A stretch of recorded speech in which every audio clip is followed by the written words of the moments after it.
இருட்ட கண்டா பயம் உண்டாவதே அது ஏன்? இப்படி ஒரு கேள்வியை ஒரு பெரியவர்கிட்ட கேட்டாங்க. அதுக்கு அவர் பதில் சொல்றார், மனிதனுடைய ஆதிகால வாழ்க்கையில தொற்றிக்கொண்ட பயம் இது வேரூன்றி இருக்குது, இன்னமும் போகல. 50,000 வருஷங்களுக்கு முன்னாடி மனுஷன் குகைகள்ல வாழ்ந்தான். பகல்ல பயம் இருக்காது, ராத்திரியில மிருகங்கள் தாக்கும், கொல்லும், நிம்மதியா தூங்க கூட முடியாது. அதனால இந்த மனுஷனுக்கு இரவுன்னா மரணம், பயம் அப்படின்னு பழகி போச்சு. மனிதர்களுடைய எல்லா மனசையும் சேர்த்து மொத்தமா ஒரு மனசு உண்டு. மனிதர்களுடைய நினைவு இந்த மொத்த மனசுல பதிஞ்சிருக்கு, பரவுது. இந்த மொத்த மனசுல இருட்டு பற்றிய பயம் பதிந்து நீடிக்குது அப்படிங்கிறார் அவர். இந்த காலத்துல இரவை பகலாக்கிறதுக்கு எவ்வளவோ விளக்குகள்லாம் வந்தாச்சு. ராத்திரியிலேயும் மிருகங்கள் தாக்குங்கிற நிலைமை இல்ல. பாதுகாப்பான வீடுகள், விலங்குகளும் விலகி போயிட்டா, விலங்குகள்லாம் விலகி போயிட்டு வீடுகளும் பாதுகாப்பா இருக்குது. சரி, இருந்தாலும் அந்த பழங்கால பயம் இருட்டு பயம் இன்னமும் மனுஷனை விட்டு போகல. இன்னொரு விஷயம் என்னன்னா, இருட்டுல இருந்து வெளிச்சத்துக்கு வராத மனிதர்கள் இன்னைக்கு அதிகம். ஒரு ஆளு ஆத்துக்கு மீன் பிடிக்கிறதுக்காக போனான், இன்னும் விடியல. அதுக்குள்ள வலையை எடுத்துட்டு கிளம்பி போயிட்டான். வெளிச்சம் வர்றதுக்கு முன்னாடியே போய் சேர்ந்துட்டான். விடிகிற வரைக்கும் என்ன பண்றது, சும்மா கரையிலேயே உட்காந்து காலாட்டிட்டு இருக்கிறான். காலில் ஏதோ ஒரு சின்ன மூட்டை தட்டுப்பட்டது. இருட்டுல அது என்னன்னு சரியா தெரியல. மூட்டைக்குள்ள சின்ன சின்ன கல்லா நிறைஞ்சி இருக்குது. சும்மா பொழுது போகணுமேங்கிறதுக்காக இவன் அந்த மூட்டைக்குள்ள இருந்து ஒவ்வொரு கல்லா எடுத்து ஆத்துல வீசிக்கிட்டு இருக்கிறான். விடிகிற வரைக்கும் வேற வேலை இல்லைங்கிறதுனால எப்படி செஞ்சுக்கிட்டே உட்காந்துருக்கிறான்.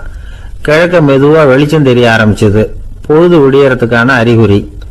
இதுக்குள்ள அந்த மூட்டையில இருந்த எல்லா கல்லையும் எடுத்து வீசி எறிஞ்சுட்டான். கடைசியா ஒரே ஒரு கல் மட்டும்தான் கையில பாக்கி இருந்தது. வெளிச்சம் வந்ததும் அந்த கல்லை பார்த்தான், அப்படியே திகைச்சு போயிட்டான். அடடா, இது வரைக்கும் தெரியாம தப்பு பண்ணிட்டோமே அப்படின்னு நினைச்சான். ஏன் தெரியுமா, அவன் கையில இருந்து வெறும் கல் இல்ல, விலை வசந்த ரத்தன கல். அது இருட்டுல என்னன்னு புரியாததுனால மூட்டையில இருந்த எல்லா ரத்தன கல்லையும் ஆத்துல வீசி எறிஞ்சிருக்கிறான். இப்போ அவனுக்கு அழுகையே வந்துடும் போல இருந்தது.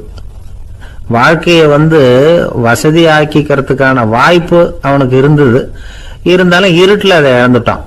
அந்த வகையில அவனுக்கு கொஞ்சம் அதிர்ஷ்டம் இருந்திருக்குது. அதாவது ஏதோ ஒரு வகையில இருந்திருக்குது. அதனாலதான் அந்த கடைசி கல்ல எரியறதுக்குள்ள வெளிச்சம் வந்துட்டுது. பல பேருக்கு அந்த அளவு கூட அதிர்ஷ்டம் வர்றது இல்லை. எல்லாத்தையும் வீசினதுக்கு அப்புறம் தான் வெளிச்சம் வரும். என்னென்னு விவரம் தெரியாமலே எழுந்திரிச்சு வந்துருவாங்க. வாழ்க்கைங்கிறது ஒரு பெரிய புதையல். அதை புரிஞ்சிக்காம மனுஷன் அதை வீசி எரிஞ்சுக்கிட்டு இருக்கான் அப்படிங்கிறது தான் பெரியவங்க கருத்து. சில பேருக்கு புரிஞ்சுக்கிற நேரம் வரும், அதுக்குள்ள வாழ்நாள்லாம் ஓடி போயிருக்கும். அதுக்கப்புறம் என்ன பண்றது? நம்மால் ஒருத்தன் கையில ஒரு சின்ன பையோட வந்துகிட்டு இருந்தான். பை உள்ள ஏகப்பட்ட நகைகள், ரத்தன கல் எல்லாம் இருக்கு. வந்துகிட்டு இருந்தவன் திடீர்னு அந்த பையை அப்படியே ஒரு குளத்துல வீசி எறிஞ்சுட்டான். மகான்கள் தான் இப்படி பற்று இல்லாம இருப்பாங்க. என்னங்க இது, விலை மதிப்புள்ள அந்த பையை இப்படி குளத்துல வீசி எறிஞ்சுட்டீங்களே, இதுக்கு என்ன அர்த்தம் அப்படின்னு கேட்டார் அவன் கூட வந்தவர். அவன் மெதுவா இவர் காதோட காதா சொல்றான், ஒரு போலீஸ்காரர் பின்னாடி வந்துகிட்டு இருக்கிறார், அவர் போனதுக்கு அப்புறம் இதை எடுத்துக்குவேன் அப்படிங்கிறான். ஒரு சின்ன பையன் என்னை தேடிட்டு ஓடி வந்தான். ஒரு கதை சொல்லுங்கன்னா, சொந்தமா எதுவும் தெரியாத என்ன, உங்களுக்கு சொந்தமா எதுவும் தெரியாதுன்னு எனக்கும் தெரியும் அப்படின்னா. இந்த பையன் அடிக்கடி என்கிட்ட கதை கேட்கிறவன், அதனால என்னோட ரகசியம்லாம் அவனுக்கு அத்துப்படி. அதனால்தான் அவ்வளவு தெளிவா அடிச்சு விடுறான். சரி, இப்ப என்ன செய்யலாம்னு, பழைய கதை ஏதாவது ஒன்று சொல்லுங்களேன்னா. உனக்கு கிருஷ்ண தேவராயரை தெரியுமான்னு. அவர்கிட்ட நேரில் பழக்கம் இல்லை, ஆனா அவரை பத்தி புஸ்தகத்துல படிச்சிருக்கேன்னா. சரி, இவங்கிட்ட மேற்கொண்டு பேச்சு கொடுத்தா நம்மளை ஒரு மாதிரி ஆக்கி விடுவான் அப்படிங்கிறத யூகம் பண்ணிட்டு அவனை உட்கார வச்சு கடைசி வரைக்கும் குறுக்க பேசக்கூடாது அப்படின்னு ஒரு கண்டிஷனையும் போட்டுட்டு அந்த கதையை சொன்னேன். ஒரு சமயம் கிருஷ்ண தேவராயர் சமஸ்தானத்துக்கு ஒரு பெரிய வித்வான் சேர்ந்தாராம். என்னோட போட்டி போடுறதுக்கு இந்த ஊர்ல யாராவது இருக்கீங்களா அப்படின்னு சவால் விட்டாராம். அந்த ஊர்ல இருந்த பெரிய பெரிய வித்வான்லாம் இது ஏதுனா வம்பா போச்சுன்னு நினைக்க ஆரம்பிச்சுட்டாங்க. யாரும் அந்த ஆளோட போட்டி போடுறதுக்கு தயாரா இல்லை. எல்லாரும் நடுங்கிட்டு இருக்கிறாங்க. அந்த நேரத்துல ஒருத்த மட்டும் தைரியமா முன்னுக்கு வந்தான். அது யாருன்னா தெனாலிராமன். அந்த சமஸ்தானத்துல விகட கவி அவன். என்ன அனுப்புங்க போட்டிக்கு, நான் ஜெயிச்சு காட்டுறேன்னா. உனக்கு அவ்வளவு தைரியம் இருக்குதா அப்படின்னு கேட்டாங்க. தைரியம் மட்டும்தான் என்கிட்ட இருக்குது, ஆனா தைரியம் இருந்தா அதிர்ஷ்டம் தேடிட்டு வருங்கிறது எனக்கு தெரியும் அப்படின்னா. அடுத்த நாள் போட்டி ஆரம்பமாச்சு. அந்த பெரிய வித்வான் நின்னார். தெனாலிராமன் எதிரில் நின்னா. அந்த வித்வான் ஒரு விரல காட்டினார். தென்னாலிராமன் பதிலுக்கு 2 விரல காட்டினான். வித்வான் 3 விரல காட்டினார். இவன் உடனே 4 விரல காட்டினான். உடனே 5 விரல காட்டினார் அவரு. தென்னாலிராமன் உடனே தன்னுடைய கை முஷ்டியை காட்டினான், கையை மூடி காட்டினான். அவ்வளவுதான். அந்த பெரிய வித்வான் கிருஷ்ணதேவராயர் காலில் விழுந்தார். நான் தோத்துட்டேன், என் தோல்வியை ஒத்துக்கிறேன் அப்படின்னு சொல்லிவிட்டார். கிருஷ்ணதேவராயர் அவரை தனியா அழைச்சிட்டு போய் என்ன நடந்ததுன்னு விசாரிச்சார். அந்த வித்வான் விளக்கம் கொடுத்தார். ஆண்டவன் ஒருவன் தான் உண்டுங்கிறத விளக்கறதுக்காக நான் 1 விரல காட்டினேன். அப்படி இல்லை, சக்தியை சேர்த்தா சக்தி சிவன் 2 பேர் உண்டுன்னு உங்க வித்வான் 2 விரல காட்டினார். மூர்த்திகள் 3 பேருங்கிறதுக்காக நான் 3 விரல காட்டினேன். வேதங்கள் 4ன்னு சொல்லி ஒரு 4 விரல காட்டினார். பஞ்சபூதங்கள் 5ன்னு நான் 5 விரல காட்டினேன். அதையெல்லாம் அடக்கி ஆளணும்னு சொல்லி அவர் கையை மூடி உறுதியா காட்டினாரு. அடடா, உங்க வித்வானுக்கு எப்பேற்பட்ட அறிவு! அவர் தான் ஜெயிச்சார், நான் தோத்துட்டேன் அப்படின்னார் அவர். அப்படி சொல்லிவிட்டு அவர் போயிட்டார். அதுக்கப்புறம் தெனாலிராமனை கூப்பிட்டு என்னப்பா நடந்தது அப்படின்னு கேட்டாராம். அதுக்கு தெனாலிராமன் விளக்கம் கொடுத்துருக்குறான். அவன் முதல்ல என்ன கொன்னுடுவேன்னு அந்த வித்வான் 1 விரல காட்டினான். உடனே ஒரு 2 கண்ணையும் தோண்டி போடுவேங்கிறதுக்காக நான் 2 விரல காட்டினேன். உனக்கு நாமம் போட்டுருவேன்னு சொல்லி 3 விரல காட்டினான். அதை அழிச்சிருவேன்னு 4 விரல காட்டினேன். உன்னை அரைஞ்சிருவேன்னு அவன் 5 விரல காட்டினான். நான் உங்களை குத்தி போடுவேன்னு சொல்லி கையை மூடி காட்டினேன் அப்படின்னா. இப்போ பாருங்க, ஜெயிச்சது யார்? தைரியம் மட்டும் இருந்துட்டா அதிர்ஷ்டம் தானா தேடி வருங்கிறது எவ்வளவு உண்மையா போச்சு. அதனால நாம எப்பவும் தைரியமா இருக்கணும்னு சொல்லிவிட்டு என் எதிரில் கதை கேட்டுட்டு உட்காந்துருந்த சின்ன பையனை பார்த்தேன். அவன் என்னை நிமிர்ந்து பார்த்தான். அவன் தன்னோட கை கால் 2ஐயும் ஒரு மாதிரியா என் முன்னால தூக்கி 20 விரல காட்டினான். எனக்கு ஒன்றும் புரியல. இதுக்கு என்னப்பா அர்த்தம்னு கேட்டேன். இதே கதையை இதுக்கு முன்னாடி என்கிட்ட 20 தடவை நீங்க சொல்லியிருக்கீங்கன்னு அர்த்தம் அப்படின்னா. 2 பேர் சுவாரஸ்யமா பேசிட்டு இருக்கிறப்போ குறுக்க புகுந்து தொந்தரவு பண்றதுக்குன்னே சில பேர் இருப்பாங்க. அது ரொம்ப இடைஞ்சலா இருக்கும்.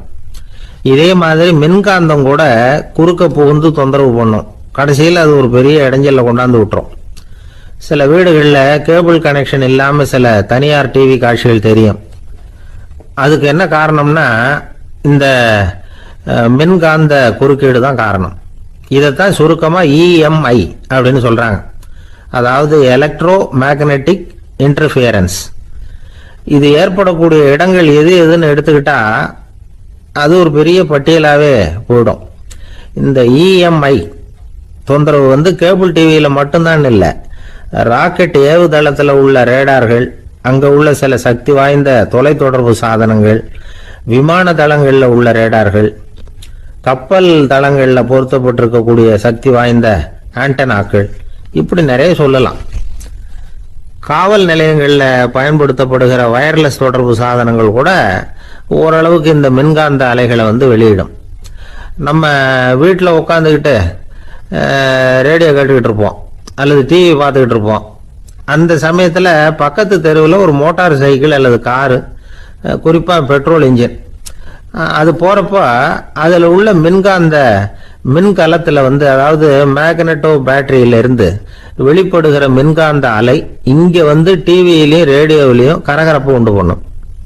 சரி, இது வந்து பெருசா என்ன இடைஞ்சல உண்டு பண்ணிட போகுது அப்படின்னு நாம அலட்சியமா நினைக்கலாம்.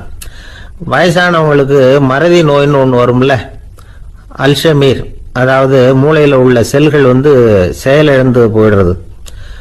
அது செய்ய வேண்டிய வேலையை மறந்துடும். மனைவியே எதிரில் வந்து நின்னா கூட உன்னை எங்கேயோ பார்த்தது மாதிரி தெரியுதே அப்படின்னு சொல்லிட்டு இருப்பாங்க. அப்படி ஒரு மறதி. இந்த விசித்திரமான நோய்க்கு இதுவரைக்கும் மருந்தே இல்லைன்னு வேற சொல்றாங்க. இந்த மைக்ரோ ஓவன் அப்படின்னு சொல்லக்கூடிய சமையல் அடுப்புகள் கூட மின்காந்த அலைகளை வந்து வெளியிடுது. சமயத்தில் சில தொழிற்சாலைகளில் கூட பெரிய விபத்துக்களை இந்த EMI உண்டு பண்ணிவிடும். இதை பற்றி தீவிரமா சிந்திக்க ஆரம்பிச்சதே ஒரு விபத்துக்கு பிறகுதான். அமெரிக்காவுக்கும் வியட்நாமுக்கும் இடையில போர் நடந்தது. அந்த சமயம் அமெரிக்காவுக்கு சொந்தமான விமானம் தாங்கி கப்பல் ஒன்று வியட்நாமை தாக்கிறதுக்கு தயாரா ஏவுகணைகளோட கடல்ல நிறுத்தி வைக்கப்பட்டிருந்தது. தற்செயலா அந்த பகுதியில கப்பல் தொலைத்தொடர்பு பகுதிக்கு அருகில ஊடுருவிய இந்த சக்தி வாய்ந்த ரேடியோ அலைகள் ஏவுகணையில இருந்த மின்னணு சர்க்கியூட்டை பூர்த்தி செஞ்சு வச்சுட்டுது. அவ்வளவுதான், ஏவுகணை அங்கேயே வெடிச்சு செதறி போச்சு. 130 பேர் அந்த இடத்திலேயே உடல் கருகி செத்து போட்டாங்க. ஏகப்பட்ட பொருள்கள் நாசம். இந்த விபத்துக்கான காரணம் என்னங்கிறத உடனடியாக யாராலையும் கண்டுபிடிக்க முடியல. ரொம்பவும் கடுமையாக முயற்சி பண்ணி கடைசியாக கண்டுபிடிச்சாங்க இது இந்த இஎம்ஐ வேலை தான் அப்படின்னு. மின்னணு தொலைபேசிகள் இருக்கு, இதில் பேசும்பொழுது நம்ம காதை அதாவது செவியை ஊடுருவக்கூடிய மின்காந்த அலையானது மூளைக்கு போய் அங்கே மூளை கட்டிகளை உருவாக்க ஊக்கம் கொடுக்குது அப்படின்னு வேற கண்டுபிடிச்சிருக்கிறாங்க. இந்த இஎம்ஐ ரொம்ப குறைஞ்ச மின்காந்த அழுத்தத்தில் நமக்கு எந்த பாதிப்பையும் ஏற்படுத்துறதில்லை. மின்காந்த அலைகள் அழுத்தத்தோடு இருக்கிற இடங்கள்ல ரொம்ப நேரம் இருந்தோம்னா நம்ம உடம்பின் வெப்பநிலை 2 டிகிரி செல்சியஸ் வரைக்கும் அதிகரிக்குதாம். அதனால வெப்பநிலையை சீராக்கிறதுக்கு இதய துடிப்பும் அதிகரிக்குது. இப்படிலாம் கண்டுபிடிச்சிருக்கிறாங்க. இப்பெல்லாம் இந்த மின்காந்த குறுக்கீடுகளை தடுக்கிறது எப்படி அப்படின்னு விஞ்ஞானிகள் யோசனை செய்ய ஆரம்பிச்சிருக்கிறாங்க. இந்த விஷயத்துல அலட்சியமா இருந்தோம்னா எதிர்காலத்துல நிறைய பேருக்கு இந்த ஞாபக மறதி நோய் வந்துடும். அப்புறம் அது ரொம்ப கஷ்டமா போயிடும். ஒரு குடும்ப தலைவர் தன் மனைவியை பார்த்து, யார் நீ, உன்னை எங்கேயோ பார்த்தது மாதிரி இருக்குது அப்படின்னு சொல்லிக்கிட்டு இருந்தார். உடனடியாக அவரை போய் பார்த்தேன். வாங்க டாக்டர்கிட்ட போகலாம் அப்படின்னு. அவர் என்னை தனியாக அழைச்சிட்டு போய் காதோட காதாக மெதுவாக சொல்கிறார், இதை பார்ப்பா, என் கையில் பணம் இல்லாத போகலாம் அப்படி மறதி நோய் வந்துட்டது மாதிரி நடிச்சுக்கிட்டு இருப்பேன், அவ்வளவுதான், அதை நீ கண்டுக்காத அப்படின்னார். ஒருத்தர் வேகமாக நடந்து போறார். கடத்தெருவில் ஒரு ஸ்வீட்டு கடையை பார்க்குறார். உடனே சடன் பிரேக் போட்டது மாதிரி நிற்கிறார். ஒரு ஸ்வீட் வாங்கி சாப்பிடலாமேன்னு மனசு சொல்லுது. டாக்டர் வேணாம்னு சொல்லியிருக்கிறார், உடம்புக்கு ஒத்துக்காது, அதனால் அது வேணாம்னு சொல்லுது அறிவு. இவர் மனசு சொல்கிறத கேட்கல, அறிவு சொல்கிறபடி கேட்குறார். அதனால் மறுபடியும் வேகமாக அங்கேருந்து நடந்து போயிடுறார். அவர் நல்ல மனுஷன். மனுஷனுக்கு அறிவும் இருக்குது, உணர்ச்சியும் இருக்குது. எதுக்கு எடுத்தாலும் உணர்ச்சி வசப்பட்டுக்கிட்டு இருக்கக்கூடாது, அறிவு வசத்தில் நாம் இருக்கணும். அப்போதான் நாம் நல்லபடியாக வாழ முடியும். இல்லைன்னா அவஸ்தை தான். மகாபாரதத்தில் சந்தனுன்னு சொல்லி ஒரு அரசன் வர்றான். அவன் ஒரு சமயம் அறிவு வசப்படாமல் உணர்ச்சி வசப்படுறான். அதாவது ஒரு நாள் கங்கை கரையில் ஒரு அழகான பொண்ணை பார்க்குறான். இவனுடைய மனசு அவகிட்ட போயிடுது. அவளை கல்யாணம் பண்ணிக்கிறதுக்கு ஆசைப்படுறான். அந்த பொண்ணு சரின்னு சம்மதிக்கிறா. ஆனால் ஒரு நிபந்தனை போடுறா. அந்த நிபந்தனைக்கு சம்மதம்னு சொன்னாதான் உன்னை கல்யாணம் பண்ணிக்குவேன்னு சொல்றா. சரி, அவ போட்ட நிபந்தனை என்ன தெரியுமா? இது மாதிரி, நான் உங்க மனசு புண்படுற மாதிரி எந்த காரியம் பண்ணாலும் நீங்க என்ன ஏன்னு கேட்கக்கூடாது, நான் செய்யற காரியத்தை தடுக்கவும் கூடாது. அப்படி நீங்க செஞ்சா அடுத்த கடமை நான் உங்களை பிரிஞ்சு போயிடுவேன். இதுதான் அந்த பொண்ணு போட்ட நிபந்தனை. சந்தன அரசன் இந்த நிபந்தனையை ஒத்துக்கலாமா? இதை அறிவுபூர்வமா யோசிச்சிருந்தா இதுக்கு கட்டுப்பட்டுக்க மாட்டான். இந்த நிபந்தனைக்கு நான் சம்மதிக்க மாட்டேன்னு தான் சொல்லியிருக்கணும். ஆனால் அவன் அந்த நேரத்தில் உணர்ச்சி வசத்தில் இருந்தான். அதனால நீ என்ன சொன்னாலும் சரின்னு ஒத்துக்கிட்டான். அவளை கல்யாணம் பண்ணிக்கிட்டான். இதனால என்ன ஆச்சு? 7 பச்சை இளம் குழந்தைகளை பிறந்த உடனே அவ கங்கையில் தூக்கி எறிஞ்சி கொல்லக்கூடிய கோர காட்சியை இவன் ஒன்று பின்னாடி ஒன்றா பார்க்க வேண்டியதாக போச்சு. கடைசியில் 8வது குழந்தை பிறந்ததுன்னா அவனுடைய அறிவு மேலோங்குது. அந்த கொடிய செயலை தடுத்து நிறுத்துறான். அந்த 8வது குழந்தை தான் பின்னாடி பீஷ்மர் ஆகிறார். ஒரு பக்தி பிரசங்கத்துல ஒரு பேச்சாளர் இந்த விஷயத்தை சொல்லிவிட்டு இன்னொரு விஷயமும் சொன்னார். அது என்னன்னா, சந்தனும் மன்னன் அறிவுக்கும் உணர்ச்சிக்கும் நடுவில் அகப்பட்டு தவிச்சதுனால அவன் வம்சத்துல வந்த கௌரவர்கள் உணர்ச்சி வசப்பட்டாங்க, பாண்டவர்கள் அறிவு வசப்பட்டாங்க அப்படின்னு சொன்னார். மனுஷனுக்கு உணர்ச்சியை விட அறிவு மேலோங்கி இருக்கணுங்கிறது சரிதான். ஆனால் அந்த அறிவை எப்படி உபயோகப்படுத்துறோங்கிறது முக்கியம். ஒருத்தர் சொன்னார், சார், இன்னைக்கு கோயம்புத்தூர்ல ஒரு கல்யாணம், அதுக்கு நான் போக முடியலேன்னு நினைக்கும் போது மனசுக்கு ரொம்ப வருத்தமா இருக்குது சார் அப்படின்னார். ரொம்ப உணர்ச்சி வசப்பட்டார். அதுக்காக கவலைப்படாதீங்க சார், ஒரு வாழ்த்து தந்தி கொடுத்துருங்களேன் அப்படின்னார் இன்னொருத்தர். அது எப்படி சார் முடியும்னார் அவரு. நான் தானே சார் கல்யாண மாப்பிள்ளை அப்படிங்கிறார் அந்த ஆள். ஒரு அழகான கடற்கரை. சுற்றுலா பயணிகள் நிறைய பேர் அங்கே போகிறது வழக்கம். சனி ஞாயிறு கூட்டம் அதிகமாக இருக்கும். அதோட விளைவு என்னங்கிறது அடுத்த நாள் தான் தெரியும். ஆமாம், அந்த கடற்கரையை சுத்தப்படுத்துகிற தொழிலாளிகள் திங்கட்கிழமை ரொம்ப சிரமப்படுவாங்க. சனி ஞாயிறு வந்த கூட்டம் கடற்கரை பூராவும் காலி ஐஸ்கிரீம் கப்புகளை வீசி எறிஞ்சிட்டு போயிருக்கும். ஆயிரக்கணக்கான கப்புகள் அங்கே பரவலாக கிடக்கும். அதையெல்லாம் பொறுக்கி எடுத்து சுத்தம் பண்ணி ஆகணும்.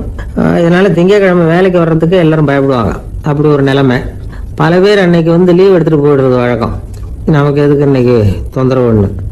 இது ஒரு பெரிய பிரச்சனையாக இருந்தது. இதுக்கு என்ன பண்ணலாம் அப்படின்னு யோசனை பண்ணாங்க. ஒரு ஆலோசனை கூட்டத்துக்கு ஏற்பாடு பண்ணாங்களாம். அந்த நகர நிர்வாக அலுவலர்கள், பணியாளர்கள் எல்லாரும் அதில் கலந்துக்கிட்டாங்க. கூட்டம் ஆரம்பமாச்சு. ஆரம்பத்தில் சொன்னாங்க, இந்த பிரச்சனைக்கு ஒரு தீர்வு வேணும், என்ன பண்ணலாம், அதை முடிவு செய்யறதுக்கு தான் இந்த கூட்டம். இதில் நீங்கள் செய்ய வேண்டியது என்னென்னா, உங்களுக்கு தோன்றுகிற யோசனை எதுவாக இருந்தாலும் சொல்லுங்கள். கொஞ்சம் கூட தயக்கம் வேண்டாம். நாம் சொல்கிற யோசனை ஈடுபடுமா படாதா அப்படின்னுலாம் யோசிக்க வேணாம். எல்லாருடைய யோசனைகளையும் அப்படியே பதிவு செய்துக்கிறோம். கடைசியாக அதிலிருந்து ஒரு சிறந்த யோசனையை தேர்வு பண்ணி அதை பயன்படுத்தலாம்.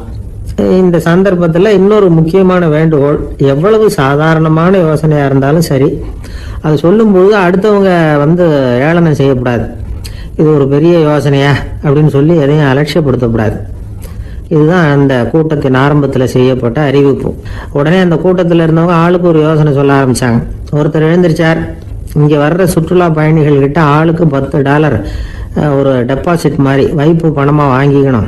காலி ஐஸ்கிரீம் கப்பை திருப்பி கொடுத்தா அந்த பணத்தை திருப்பி கொடுத்துடலாம். இப்படி ஒரு ஏற்பாடு பண்ணிக்கிட்டா கப்புகளை தேடி பொறுக்கிட்டு இருக்க வேண்டியதில்லை, எல்லாம் ஒரே இடத்துக்கு வந்து சேர்ந்துடும். அப்படியே நாம் தூக்கிட்டு போய் ஒரு இடத்துல கொண்டு போடலாம் அப்படின்னார். இன்னொருத்தர் எழுந்திரிச்சார், கப்பை கீழே போட்டால் $50 அபராதம் அப்படின்னு அங்கங்கே போர்டு எழுதி வச்சுடலாம். கப்புகளை போடுறதுக்கு அங்கங்கே பெரிய கூடைகளை வச்சுடலாம்.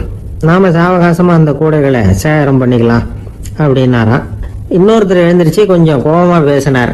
கப்புகளை அவங்க வாயிலேயே திணிச்சு விடணும், அதுகளை முன்னு சாப்பிட்டு பார்த்தா தான் தெரியும் அது எவ்வளவு கஷ்டங்கிறது அப்படின்னு ரொம்ப கடுமையாக பேசியிருக்காரு. இது வேடிக்கையாக தெரிஞ்சாலும் இந்த யோசனையும் பதிவு செஞ்சுக்கிட்டாங்களாம். இப்படி பல யோசனைகள். கடைசியாக எல்லாத்தையும் படித்து பார்த்துட்டு பரிசீலனை பண்ணாங்க. அப்புறம் தான் யோசனை வந்தது. இவர் வேடிக்கையாக சொன்னது கப்புகளை அவங்கவுங்க வாயிலே திணிச்சு சாப்பிட சொல்லணும், அதுதான் தண்டனைன்னார்ல. ஏன் அப்படி சாப்பிட்றது மாதிரியே கப்புகளை தயார் பண்ண என்ன அப்படின்னு சிந்திக்க ஆரம்பித்தாங்களாம். ஆகா, அதுதான் சரின்னு ஒரு முடிவுக்கு வந்தாங்க. அதுலேருந்து உருவானது தான் இந்த வேஃபர் கப்ஸ். ஐஸ்கிரீமை சாப்பிட்டு முடிச்சதும் கப்பையும் சாப்பிட்டுடலாம். கோன் ஐஸ்கிரீம் சாப்பிட்றோம்ல, அதுதான். அமெரிக்காவில் மியாமி கடற்கரையில் ரொம்ப காலமாக இருந்துகிட்டு வந்த குப்பை பிரச்சனைக்கு இப்படி தான் ஒரு தீர்வு வந்துதான். இதுலேருந்து நாம் புரிஞ்சிக்க வேண்டியது என்னென்னா, நாம் அன்றாட எத்தனையோ பிரச்சனைகளை சந்திக்கிறோம், அதுக்கெல்லாம் தீர்வு உண்டு. அது எங்கே ஒளிஞ்சிருக்குன்னு கண்டுபிடிக்கணும். அந்த யோசனையையும் நல்லா தீவிரமாக யோசிக்கணும். யார் என்ன யோசனை சொன்னாலும் அதை அலட்சியப்படுத்தக்கூடாது, அக்கறையோடு கவனிக்கணும், அதை யோசிச்சு பார்க்கணும். ஒரு அம்மா தன்னோட வீட்டுக்காரரை ஒரு மனநல மருத்துவர்கிட்ட அழைச்சிட்டு வந்தாங்களாம். டாக்டர், இவருக்கு கோன் ஐஸ்கிரீம் பிடிக்கல, பேப்பர் கப்பில் இருக்கிற ஐஸ்கிரீம் தான் வேணும்னு அடம் பிடிக்கிறார் அப்படின்னாங்களாம். அது ஒன்றும் தப்பு இல்லையேன்னாராம் டாக்டர். இதுக்கு அந்த அம்மா சொன்னாங்களாம், இவர் கப்பு ஐஸ்கிரீம் வாங்குறதுல தப்பு இல்லை டாக்டர், பிரச்சனை அது இல்லை. அப்புறம் வேற என்னன்னு கேட்டிருக்காரு. வாங்கினதும் ஐஸ்கிரீமை கீழே கொட்டிவிட்டு அந்த பேப்பர் கப்பை மட்டும் விரும்பி சாப்பிட்றார், அதனால தான் உங்ககிட்ட அழைச்சிட்டு வந்தேன் அப்படின்னாங்களாம்.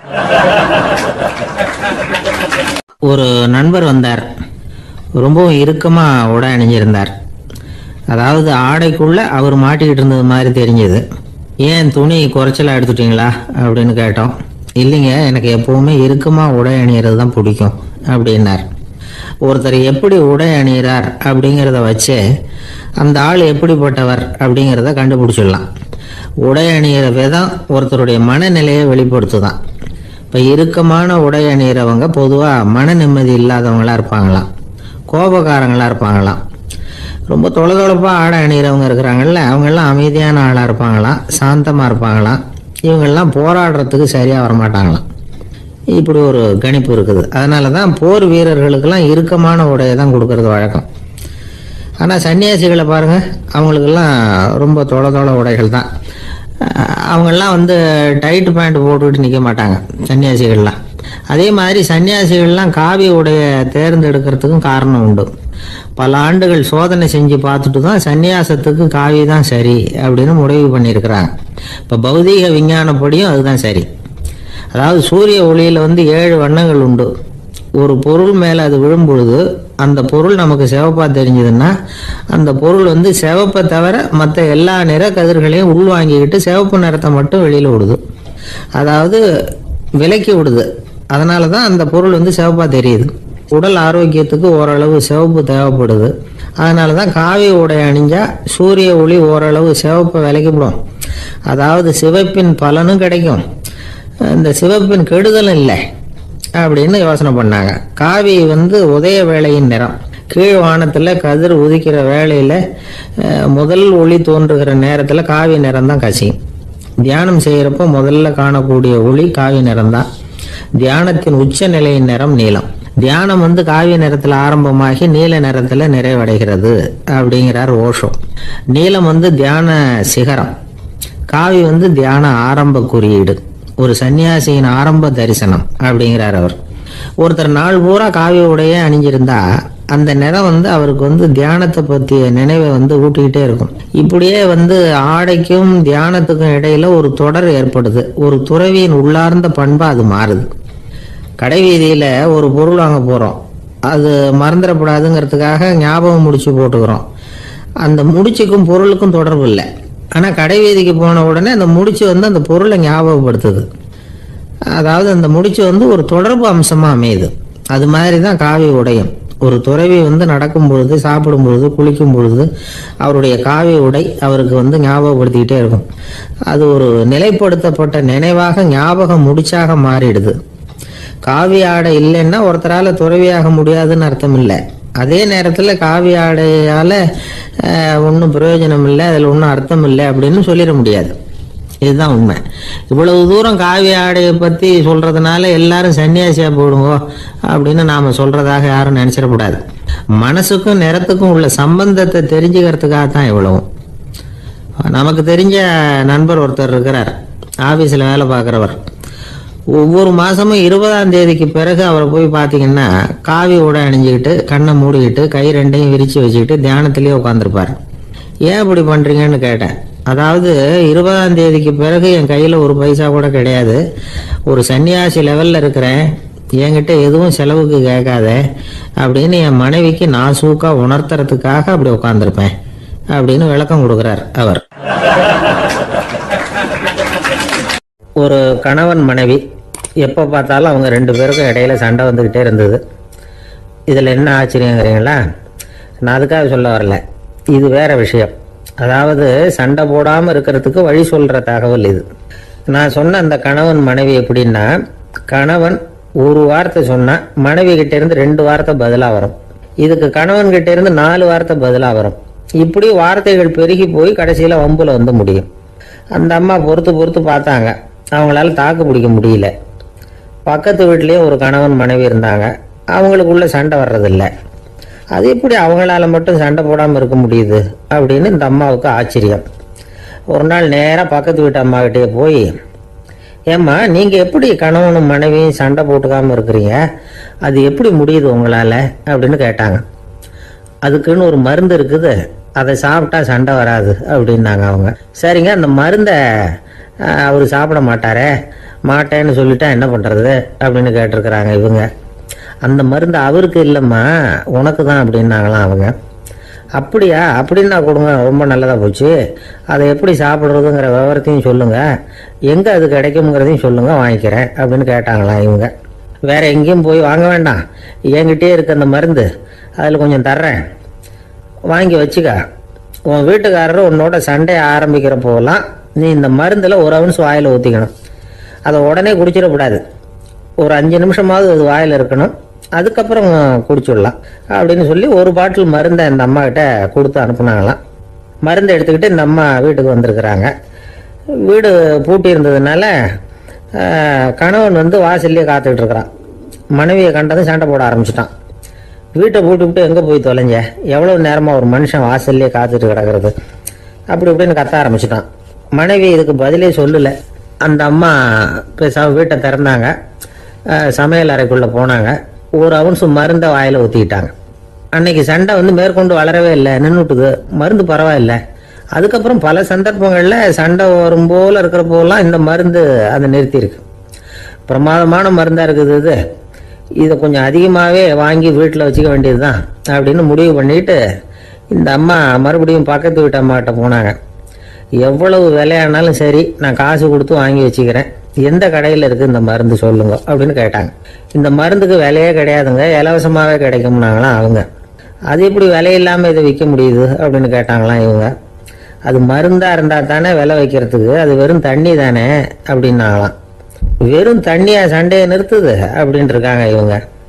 அது சண்டையை நிறுத்தலை, உன்னோட மௌனம் தான் சண்டையை நிறுத்துது. நீ வாயில் தண்ணியை வச்சுக்கிறதுனால எதிர்த்து பேசுறதில்ல, அதனால உன்னுடைய கணவர் கோபம் சாந்தமாயிடுது அப்படின்னாங்களாம் அவங்க. இந்த கதையிலிருந்து சண்டையை நிறுத்துற மருந்து எதுன்னு தெரிஞ்சுக்கிட்டோம் இல்லையா. ஒருத்தர் என்ன பண்ணாரு, பாட்டிலில் தண்ணியை ஊற்றி வச்சுக்கிட்டு அவர்கிட்ட வர்றவங்களுக்கெல்லாம் இதை சிபாரிசு பண்ணலாம்னு நினச்சிக்கிட்டு உட்காந்துருந்தார். ஒரு அம்மா வந்தாங்க. இதை கேட்டுவிட்டு இதையே ஒரு மருந்து மாதிரி கொடுக்கலாம்ங்கிறது அவர் முடிவு. அதனால் பாட்டிலில் தண்ணி அடித்து வச்சுக்கிட்டு அதில் கலருக்காக என்னத்தையும் ஒரு ஜீரகம் அது மாதிரி எதையாவது கலந்து வச்சுக்கிட்டு ஒரு மருந்து மாதிரி ஒரு பாவனையில் வச்சுக்கிட்டு உட்காந்துருக்கார். யாராவது வீட்டில் சண்டைன்னா என்கிட்ட வாங்க மருந்து தரேன்னு. ஒரு அம்மா வந்தாங்க. எனக்கு என் வீட்டுக்காரருக்கும் அடிக்கடி சண்டை வருதுங்க அப்படின்ட்டு இருக்காங்க. கவலைப்படாதம்மா, நான் ஒரு மருந்து தரேன்னு சொல்லி வீட்டுக்குள்ளே போய் ஒரு பாட்டில் எடுத்து வந்து கொடுத்தார். பாட்டிலில் இருக்கிறது என்னங்கிறத சொல்லிவிட்டு அது பேரில் மரியாதை வராது இல்லையா, அதனால் சொல்லலை. அந்த அம்மா வாங்கிட்டு போனாங்க. 4 நாள் கழித்து திரும்பி வந்தாங்க. என்னம்மா வீட்டில் சண்டை நின்று போச்சான்னு கேட்டிருக்காரு இவர். அங்கே நின்று போச்சுங்க, இப்போ உங்ககிட்ட ஆரம்பமாக போகுதுன்னாங்களாம். என்னம்மா அப்படின்ட்டுருக்காரு அவர் பயந்து போய். பின்ன என்னங்க நீங்கள் என்ன மருந்து கொடுத்துருக்குறீங்க என்னங்க அப்படின்னாங்களாம் கோபமா. அது வெறும் தண்ணி தானே அப்படின்ட்டுருக்காரு இவர். தண்ணியா இது, நல்லா பாருங்க அப்படின்னு அந்த பாட்டில் நீட்டினாங்களாம். இவர் வாங்கி பார்த்துருக்காரு. அப்புறம் தான் விஷயம் புரியுது அவருக்கு. இவர் கை தவறுதலாக அவங்க வீட்டில் இருந்த மண்ணெண்ணெய் பாட்டில் எடுத்து அவர்கிட்ட கொடுத்துருக்குறாங்க. அப்புறம் என்ன ஆகும், சண்டை வராமல். ஒரு சராசரி மனிதனுடைய இயல்பு என்ன? இன்பம் வந்தால் துள்ளி குதிப்பான், துன்பம் வந்தால் சோர்ந்து போய் ஒரு மூலையில் உட்காந்துருவான். இவன் தான் சராசரி மனிதன். ஆனால் ஒருத்தன் இன்பம் வந்தால் அதுக்காக மகிழ்ச்சி அடையிறதில்ல, துன்பம் வந்தால் அதுக்காக சோர்ந்து போகிறதில்ல அப்படின்னு வச்சுக்கோங்க. அப்படி இருந்தால் அவன் சாதாரண ஆள் கிடையாது. ஒரு ஊரில் ஒரு ஞானி இருந்தார். அவரை தேடிட்டு ஒரு பெரியவர் வந்தார். ஐயா, ஞானத்தில் சிறந்த ஞானம் எது அப்படின்னு கேட்டாராம். இதுக்கு அந்த ஞானி என்ன பதில் சொன்னார் தெரியுமா? இன்பத்தினால மகிழ்ச்சி அடையாமலும் துன்பத்தினால சோர்வு அடையாமலும் இருக்கிறது தான் அந்த ஞானம், பெரிய ஞானம் அப்படின்னாராம். சரி சுவாமி, அப்படிப்பட்ட ஞானம் உங்களுக்கு எப்படி வந்ததுன்னு கேட்டிருக்காரு இவர். அதை நான் ஒரு கழுதைகிட்ட இருந்து கற்றுக்கிட்டேன் அப்படின்னாராம் அவர். இவருக்கு ஒன்றும் புரியல, ஒரு மாதிரியாக முழிச்சிருக்கிறார். இதை அவர் புரிஞ்சுக்கிட்டார். நீங்கள் நாளைக்கு காலையில் நம்முடைய ஆசிரமத்துக்கு வாங்க, புரிய வைக்கிறேன்னாராம். சரின்னு அவர் போயிட்டார். மறுநாள் காலையில் ஆசிரமத்துக்கு வந்து சேர்ந்தார். ஞானி அவரை கூப்பிட்டு உட்கார வச்சார். வாங்க வந்து இப்படி உட்காருங்க, கொஞ்சம் நேரத்தில் இந்த வழியாக ஒரு கழுதை போகும், அதை கவனித்து பாருங்கன்னாராம். இவருக்கு இன்னமும் ஒன்றும் புரியாமல் போச்சு, ஒரே குழப்பம். இருந்தாலும் அந்த ஞானி சொன்னது மாதிரியே உட்காந்துருக்கிறார். கொஞ்ச நேரத்தில் அந்த வழியாக ஒரு கழுதை போச்சு. அது முதுக நிறைய அழுக்கு மூட்டைகள், அதை சுமந்துக்கிட்டு போகுது. ஒரு சலவை தொழிலாளி அதை ஓட்டிகிட்டு போகிறார். கொஞ்சம் தூரத்தில் ஒரு ஆறு இருக்குது. அங்கே போய் துணியெல்லாம் சுத்தப்படுத்திக்கிட்டு சாயந்தரமாக திரும்பி இந்த வழியாக வருவாங்க. ஞானி சொன்னது மாதிரியே இந்த பெரியவர் அழுக்கு மூட்டையை சுமந்துக்கிட்டு போகிற அந்த கழுதையை கவனித்தார். கழுதை போயிட்டுது. அதுக்கப்புறம் ஞானியை திரும்பி பார்த்தார். இப்போ அந்த ஞானி சொன்னார், சாயந்தரம் வரைக்கும் நீங்கள் இங்கேயே இருக்கணும்னார். அதே மாதிரி இவர் இருந்தார். சாயந்தரமாக அந்த ஞானி சொன்னார், ஐயா இப்போ கொஞ்ச நேரத்தில் அந்த கழுதை இந்த வழியாக திரும்பி வரும், அதையும் கவனித்து பாருங்கன்னார். இவரும் கவனித்து பார்க்குறார். கழுதை வந்தது. அது முதுகில் சலவை செய்யப்பட்ட துணி மூட்டை, அது பாட்டுக்கு சுமந்துக்கிட்டு போய்கிட்டு இருக்குது. பெரியவருக்கு ஒன்றும் புரியல, பொறுமை இழந்துட்டார். சரி சுவாமி, இந்த கழுதைக்கும் உங்கள் ஞானத்துக்கும் என்ன சம்பந்தம் அப்படின்னார். இப்போ அந்த ஞானி விளக்கினார். ஐயா, இந்த கழுதை இதே மாதிரி தினமும் காலையில் அழுக்கு மூட்டைகளை சுமந்துக்கிட்டு ஆற்றுக்கு போகுது, மாலையில் வெண்மையான சுத்தமான துணிகளை சுமந்துக்கிட்டு திரும்பி ஊருக்கு போகுது. காலையில் இது போகும்பொழுது முதுகில் அழுக்கு மூட்டைகளை சுமந்துக்கிட்டு போகிறோமேங்கிற வருத்தமும் அதுக்கு கிடையாது. சாயந்தரம் திரும்பி வரும்பொழுது சுத்தமான துணிகளை சுமந்துக்கிட்டு வர்றோமேங்கிற மகிழ்ச்சி அதுக்கு இல்லை. இதை பார்த்து தான் நானும் அது மாதிரி ஞானத்தை கற்றுக்கிட்டேன் அப்படின்னாராம். அதனால் யார் கற்றுக் கொடுக்குறாங்க அப்படிங்கிறத விட எதை கற்றுக்கிறோம் அப்படிங்கிறது தான் முக்கியம். ஒரு சினிமா பார்க்குறோம், ஒரு அருவி கொட்டுறது மாதிரி காட்சி வருது, தண்ணீர் வழியுது. படம் முடிஞ்சதும் பார்த்தீங்கன்னா அந்த திரை என்ன நனைஞ்சு போயா இருக்கும். ஒரு தீப்பிடிச்சு எரியிற காட்சியே சினிமாவில் பார்க்குறீங்க, காட்சி முடிஞ்சதும் அந்த வெண் திரையே கருகி போயா இருக்கும். படத்தில் வர்ற தண்ணீரும் நெருப்பும் அந்த திரையை பாதிக்கிறது இல்லை. நாம் அந்த திரை மாதிரி இருக்கிறதுக்கு கற்றுக்கணுமா. அந்த பக்குவம் வந்துவிட்டதுன்னா இன்பமும் துன்பமும் நம்ம எதுவும் செய்யாது. ஒரு சினிமாவை பார்க்குற வரைக்கும் சிரிக்கலாம், அழலாம். பார்த்துட்டு வெளியில் வரும்பொழுது அழுதுகிட்டே வரக்கூடாது. ஒருத்தர் வந்தார், அப்படி படம் முடிஞ்சு வெளியில் வரும்பொழுது அருவி மாதிரி கண்ணீர் சிந்திக்கிட்டே வரார். ஏன் சார் படம் அவ்வளவு சோகமா அப்படின்னு கேட்டார். இன்னொருத்தர், இல்லை சார் கூட்டம் ரொம்ப குறைச்சல் சார், மொத்தம் படம் பார்க்க வந்தவங்களே 15 பேர் தான் சார் அப்படின்னார் கண்ணீரை தொடச்சிக்கிட்டே. அதுக்கு நீங்கள் ஏன் சார் அழறீங்கன்னு கேட்டார் அவர். இந்த படத்தோட தயாரிப்பாளரே நான் தான் சார் அப்படின்னாரா இவர். நமக்கு முன்னாடி நமக்கு வேண்டிய ஒருத்தர் ஒரு கிளாஸில் நமக்கு பழச்சாறு கொண்டாந்து வைக்கிறாருன்னு வச்சுக்கோங்க. உடனே நாம் என்ன பண்ணுவோம்? எடுத்து கிடுகிடுன்னு சாப்பிட்ருவோம் அடுத்தவங்க யாரும் வர்றதுக்குள்ள. அதை விட்டுட்டு அதை கொண்டாந்து வச்சவர்கிட்டயே அதோட விலை என்ன அப்படி இப்படின்னு நான் கேட்டுக்கிட்டு இருப்போம். நாம் கேட்க மாட்டோம். ஆனால் காந்திஜி அப்படி கேட்டாராம். எப்போ தெரியுமா? 1935. அந்த வருஷம் மே மாதத்தில் ஒரு நாள் காந்திஜி டெல்லியில் இருக்கிறார். அப்போ அவருக்கு 2 டம்ளர் மாம்பழச்சாறு கொண்டாந்து கொடுக்குறாங்க. அதை வாங்குறார். இதோட விலை என்ன அப்படின்னு கேட்டார் காந்திஜி. யாருக்கிட்ட கேட்டாருன்னா மனுபென் காந்திகிட்ட கேட்குறார். அவங்க தான் கொண்டாந்து கொடுக்குறாங்க. காந்திஜிக்கு உதவி செய்யறதுக்காக அவர் கூடவே இருந்தவங்க அவங்ககிட்ட தான் கேட்குறாரு. காந்திஜி சும்மா வேடிக்கைக்காக இப்படி கேட்குறாருன்னு நினச்சிட்டாங்க அந்த அம்மா. அதுவும் இல்லாமல் அதோட விலையை கேட்டால் காந்திஜி நிச்சயமாக அதை சாப்பிட மாட்டார் அப்படிங்கிற பயம் வேற. அதனால் அந்த அம்மா பதில் எதுவும் சொல்லாமல் கம்முன்னு இருந்துட்டாங்க. கொஞ்ச நேரம் ஆச்சு. அந்த பழச்சாறு வச்ச இடத்துல அப்படியே இருக்குது. வச்ச இடத்துல வச்சபடியே இருக்குது. காந்திஜி அதை சாப்பிடவே இல்லை. மனுபென் காந்தி பார்த்தாங்க. மெதுவாக காந்திஜி கிட்ட போய் அதை சாப்பிடுங்களேன் அப்படின்னாங்க. பழச்சாறு விலை என்னன்னு கேட்டேன். அதுக்கு பதில் இல்லை. அது முதல் தப்பு. பதிலை எதிர்பார்த்திருந்தும் அதை பற்றி விசாரிக்கலை. அது 2வது தப்பு. இப்படி 2 தப்புகளை பண்ணிவிட்டு என்கிட்ட வந்து இதை சாப்பிடுங்கன்னு சொன்னால் அது எப்படி அப்படின்னு கேட்டாராம் காந்திஜி. மனுபென் காந்தி என்ன சொல்கிறதுன்னு தெரியாமல் திகைச்சு போய் நின்றுக்கிட்டு இருந்தாங்க. காந்திஜி தொடர்ந்து சொன்னாராம். இப்போ என் முன்னாடி வச்சிருக்கிற இந்த பழச்சாறு விலை சுமாராக ஒரு ₹1/2 இருக்கும். அது அந்த காலத்து மதிப்பு. இந்த பழச்சாறு இல்லாமல் கூட என்னால் இருக்க முடியும். ஆனால் அவசியமான பொருள்களை வாங்கிறதுக்கு கூட சக்தி இல்லாத மக்கள் இந்த நாட்டில் நிறைய பேர் இருக்கிறாங்க. அப்படி இருக்கிறப்போ எனக்கு என்னத்துக்கு இந்த விலை உயர்ந்த பானம்? இதை இப்போ நான் சாப்பிட்டா என் உடம்பு வேணும்னா ஆரோக்கியமாகலாம். ஆனால் என் மனசு அமைதி அடையாது. எனக்கு என்னுடைய உடல் ஆரோக்கியத்தை விட மன ஆரோக்கியம்தான் முக்கியம். அதனால் இதை நான் சாப்பிட மாட்டேன், எடுத்துகிட்டு போயிடு அப்படின்னாராம். அந்த சமயத்தில் ஒரு அகதி பொண்ணு 2 குழந்தைகளோட காந்திஜியை பார்க்கறதுக்காக வந்தது. வணக்கம் சொல்லிச்சு. காந்திஜி உடனே தனக்கு முன்னாடி இருந்த பழச்சாற்றை எடுத்து அந்த பொண்ணுகிட்டையும் குழந்தைகள்கிட்டையும் கொடுத்து சாப்பிட சொன்னார். அவங்க அதை வாங்கி ரொம்ப சந்தோஷத்தோடு சாப்பிட்டாங்களாம். அதை பார்த்த காந்திஜி முகத்தில் ஒரு புன்னகை, ஒரு பரவசம், ஒரு திருப்தி. அவர் மனசு நிறைஞ்சி இருந்தது. அப்போ அவர் சொன்னாராம், ஆண்டவன் எனக்கு எப்பவும் சரியான சமயத்தில் கை கொடுப்பாருங்கிறது அதுக்கு இதுதான் அத்தாட்சி. நான் ஒரு இக்கட்டான சூழ்நிலையில் இருக்கிறப்ப கூட கடவுளின் கருணையால் அந்த சூழ்நிலை என்னை பாதிக்கலை. என் கூட இவ்வளவு நாள் பழகியும் கூட இங்கே இருக்கிறவங்க எனக்கு அதிக விலையுள்ள பழரசத்தை கொடுத்தாங்க. ஆனால் சரியான நேரத்தில் அதை சாப்பிட வேண்டியவங்களை என்கிட்ட அனுப்பி வச்சு என்னை சந்தோஷப்படுத்தினார் கடவுள். அவருக்கு நன்றி அப்படின்னாராம் மகாத்மா காந்தி.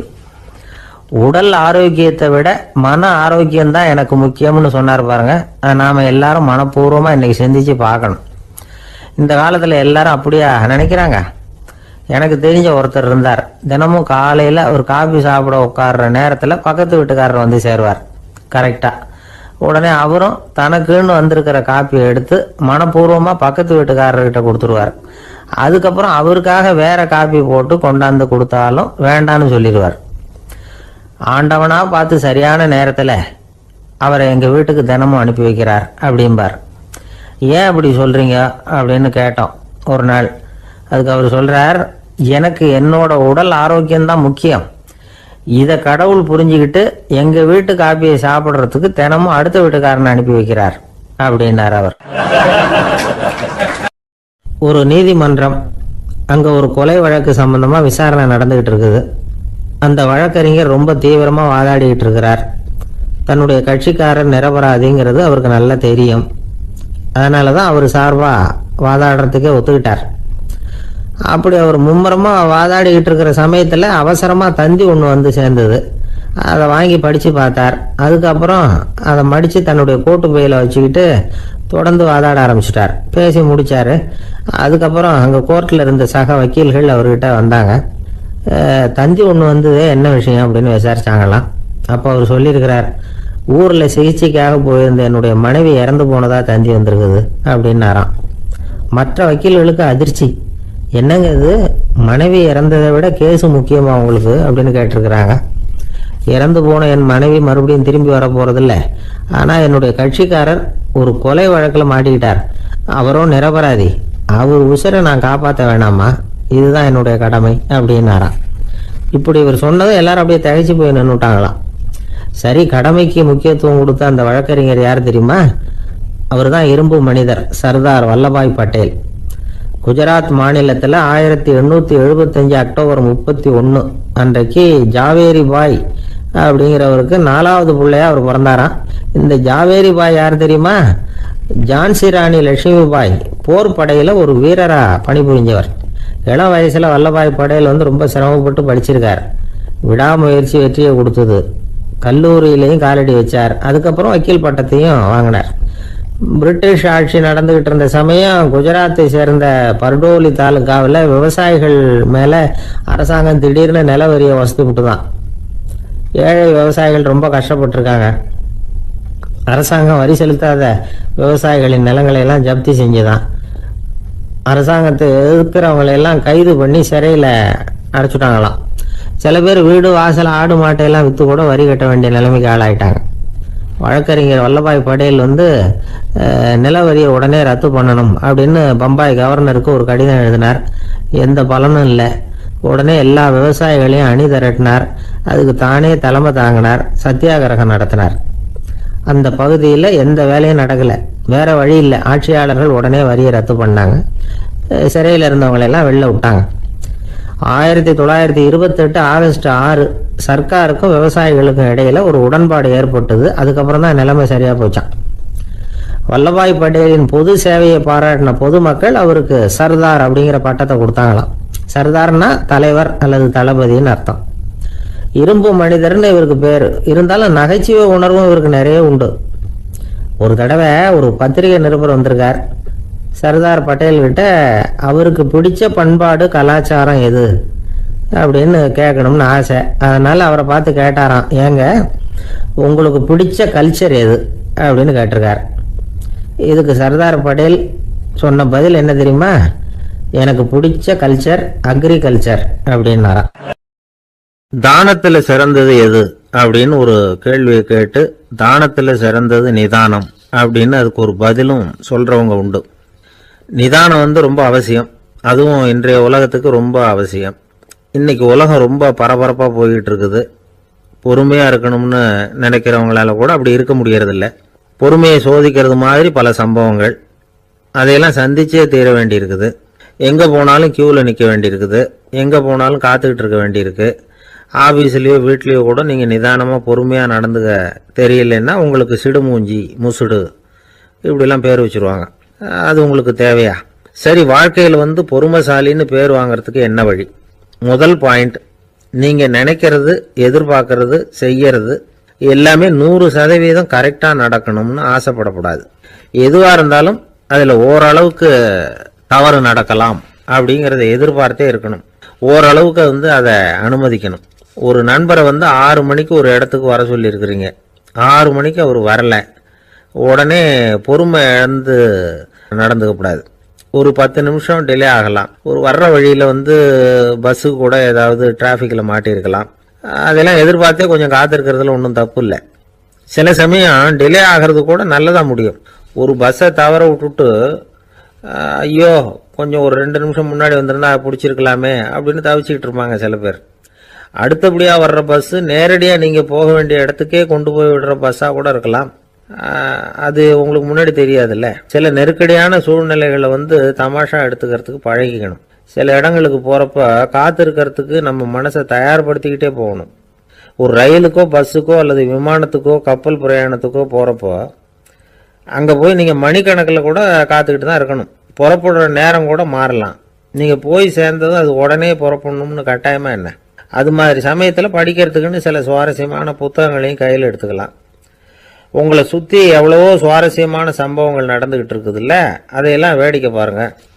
எதுக்காக காத்துக்கிட்டு இருக்கிறோமோ அந்த காரியத்துல உண்மையாவே நமக்கு ஒரு அக்கறை இருந்தா நமக்கு போர் அடிக்காது. சில கோயில்களில் பார்த்துருப்பீங்க, தரிசனத்துக்காக பக்தர்கள் நாள் கணக்கில் காத்துக்கிட்டு இருப்பாங்க. அவங்கெல்லாம் அழுத்துக்கிறது இல்லை. ஆண்டவனை தரிசிக்கணுங்கிற உண்மையான அக்கறை இருக்கிறதுனால அவங்களுக்கு போர் அடிக்கிறது இல்லை.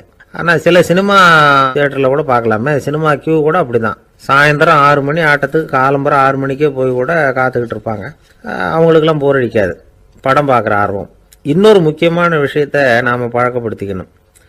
லிவ் ஃபார் தி மூமெண்ட் அப்படிங்கிறாங்க நிபுணர்கள். ரொம்ப பேர் எப்படின்னா அடுத்தபடியாக நடக்க போகிற விஷயத்திலேயே கவனமாக இருப்பாங்க. அந்த நினைப்புலேயே இந்த நிமிஷத்தை பொறுமை இல்லாமல் கழிப்பாங்க. ஒருத்தர் இருக்கார், அவர் எப்படின்னா ஆஃபீஸ் முடியறதுக்குள்ளேயே சார் 5 மணிக்கெல்லாம் ரெடியாக இருங்க, நாம் அந்த ஹோட்டலில் போய் டிஃபன் சாப்பிட்ணும் அப்படின்னு 4 மணிலேருந்து சொல்லிகிட்டு இருப்பார். 4:55க்கே பரபரப்பாக ஓடி வருவார். 2 பேரும் புறப்படுவோம், ஹோட்டலுக்கு போவோம், சாப்பிட்டுக்கிட்டு இருப்போம். அப்படி சாப்பிட்டுட்டு இருக்கிறப்ப சார் சாப்பிட்டு முடித்ததும் நேராக ஒரு ஜவுளி கடைக்கு போகிறோம் அப்படிம்பார். பரபரக்க சாப்பிட்டு முடிப்பார், புறப்படுவார். ஜவுளி கடையில் அவசரமாக சீக்கிரம் பில் போடுங்க சார், சினிமாவுக்கு நேரம் ஆகிடும்பார். சினிமா தியேட்டரில் உட்காந்து அடுத்தபடியாக எங்கே டின்னர் சாப்பிட்றதுன்னு யோசனை பண்ணிகிட்டு இருப்பார். ராத்திரி படுக்கையில் விழுந்ததுக்கு அப்புறமும் நாளைக்கு காலையில் எழுந்திரிச்சதும் அதை பண்ணணும் இதை பண்ணணும்னு திட்டம் போட்டுக்கிட்டே இருப்பார்.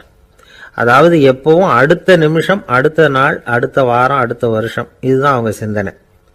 இந்த நிமிஷம் என்ஜாய்மெண்ட்டை அவங்க இழந்துடுறாங்களாம். அதனால தான் வாழ்நாள் பூரா பொறுமையின்மை, அவஸ்தை, அல்லல். அதனால் நாம் எல்லாரும் வாழ்க்கையில் நிதானமாக இருக்கிறதுக்கு கற்றுக்கணுமா. அதுக்காக இந்த நிதானத்துக்கு வேறு விதமான அர்த்தம் பண்ணிக்கக்கூடாது. ஒருத்தர் அப்படித்தான் ஒரு தடவை அவருடைய குதிரை காணாமல் போயிட்டு தான். அதுக்காக அவர் கவலைப்படலை, நிம்மதியாக இருந்தார், சந்தோஷமாக இருந்தார். என்ன சார் இது, உங்கள் குதிரை திருட்டு போயிட்டுதுங்கிறீங்க, நீங்கள் கவலைப்படாமல் இருக்கிறீங்களே அப்படின்னு கேட்டாங்களாம். அதுக்கு அவர் சொல்லியிருக்கார், நல்ல வேலை சார், கட்டியிருந்த குதிரை காணாமல் போயிருக்குது.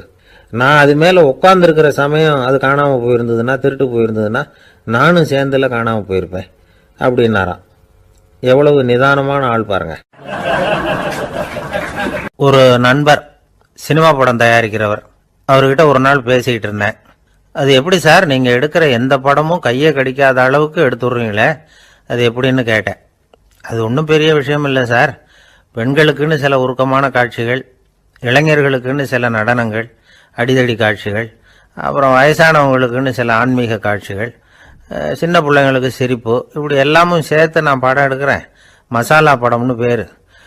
இது ரொம்ப பெருசாக இல்லைன்னாலும் ஓரளவுக்கு சுமாராக ஓடிடும், கையை கடிக்காது அப்படின்னார். இது ஒரு உத்தி. சில பத்திரிகை ஆசிரியர்களும் இந்த உத்தியை கையாளுறது உண்டு. இந்த உத்திக்கு பார்னம் உத்தி அப்படின்னு பேர், பார்னம் எஃபெக்ட் அப்படின்னு சொல்லுவாங்க. அதாவது ஃபீனியஸ் டி பார்னம் அப்படின்னு ஒருத்தர் அமெரிக்காவில் இருந்தாராம். அதாவது 19ஆம் நூற்றாண்டில் அமெரிக்காவில் கொடிகட்டி பறந்த ஒரு சர்க்கஸ் நிறுவனத்தின் அதிபர் அவர். இந்த உலகத்தில் ஒவ்வொரு நிமிஷமும் ஒரு ஏமாளி பறந்துக்கிட்டே இருக்கிறான் அப்படிங்கிறது அவருடைய சித்தாந்தம். ஒவ்வொருத்தரையும் திருப்திப்படுத்துகிற அளவுக்கு அம்சங்களை கொஞ்சம் கொஞ்சமாக கலந்து கேளிக்கை நிகழ்ச்சிகளை நடத்தினது தான் அவருடைய மகத்தான வெற்றிக்கு காரணம். அதனால் அந்த உத்தியை யார் கடைப்பிடிச்சாலும் சரி, அதுக்கு பார்னம் உத்தி அப்படின்னு பேர் வந்துட்டுது. ஜோசியம் சொல்கிறவங்களுக்கும் இந்த உத்தி தான் கை கொடுக்குது. ஒரு விஷயத்தை ஒருத்தருடைய கோள் நிலைகள் அல்லது கையெழுத்து நிரூபிக்கிறதாக அவர்கிட்ட சொன்னால் அதை அவர் நம்பிவிடுவார். ஆனால் அந்த விஷயம் நல்லதாக இருக்கணும், நேர்மையானதாக இருக்கணும், அதாவது பாசிட்டிவாக இருக்கணும். 8ஆம் இடத்துல குரு, 9ஆம் இடத்துல சனி, நீங்கள் ஒரு பெரிய மேதை தான் அப்படின்னு சொல்லுவாங்க. கேட்குறவங்களுக்கு அதை மறுக்கிறதுக்கு மனசு வராது. அப்படி சொல்லும் பொழுது கூடவே என்ன கொஞ்சம் முன்கோபம் அதிகமாக இருக்கும், இருந்தாலும் அது உடனே மறைஞ்சிரும் அப்படின்னு சில அற்ப விஷயங்களையும் சொன்னாலும் அதையும் சரிதான்னு சொல்லி ஒத்துக்குவாங்க. ஆளுமையை எடை போடுகிற ஒரு நிறுவப்பட்ட உத்தியின் மூலமாக தன்னுடைய குணாதிசயங்கள் கண்டுபிடிக்கப்பட்டதாக அவர் நம்புறது தான் இதுக்கு காரணம்.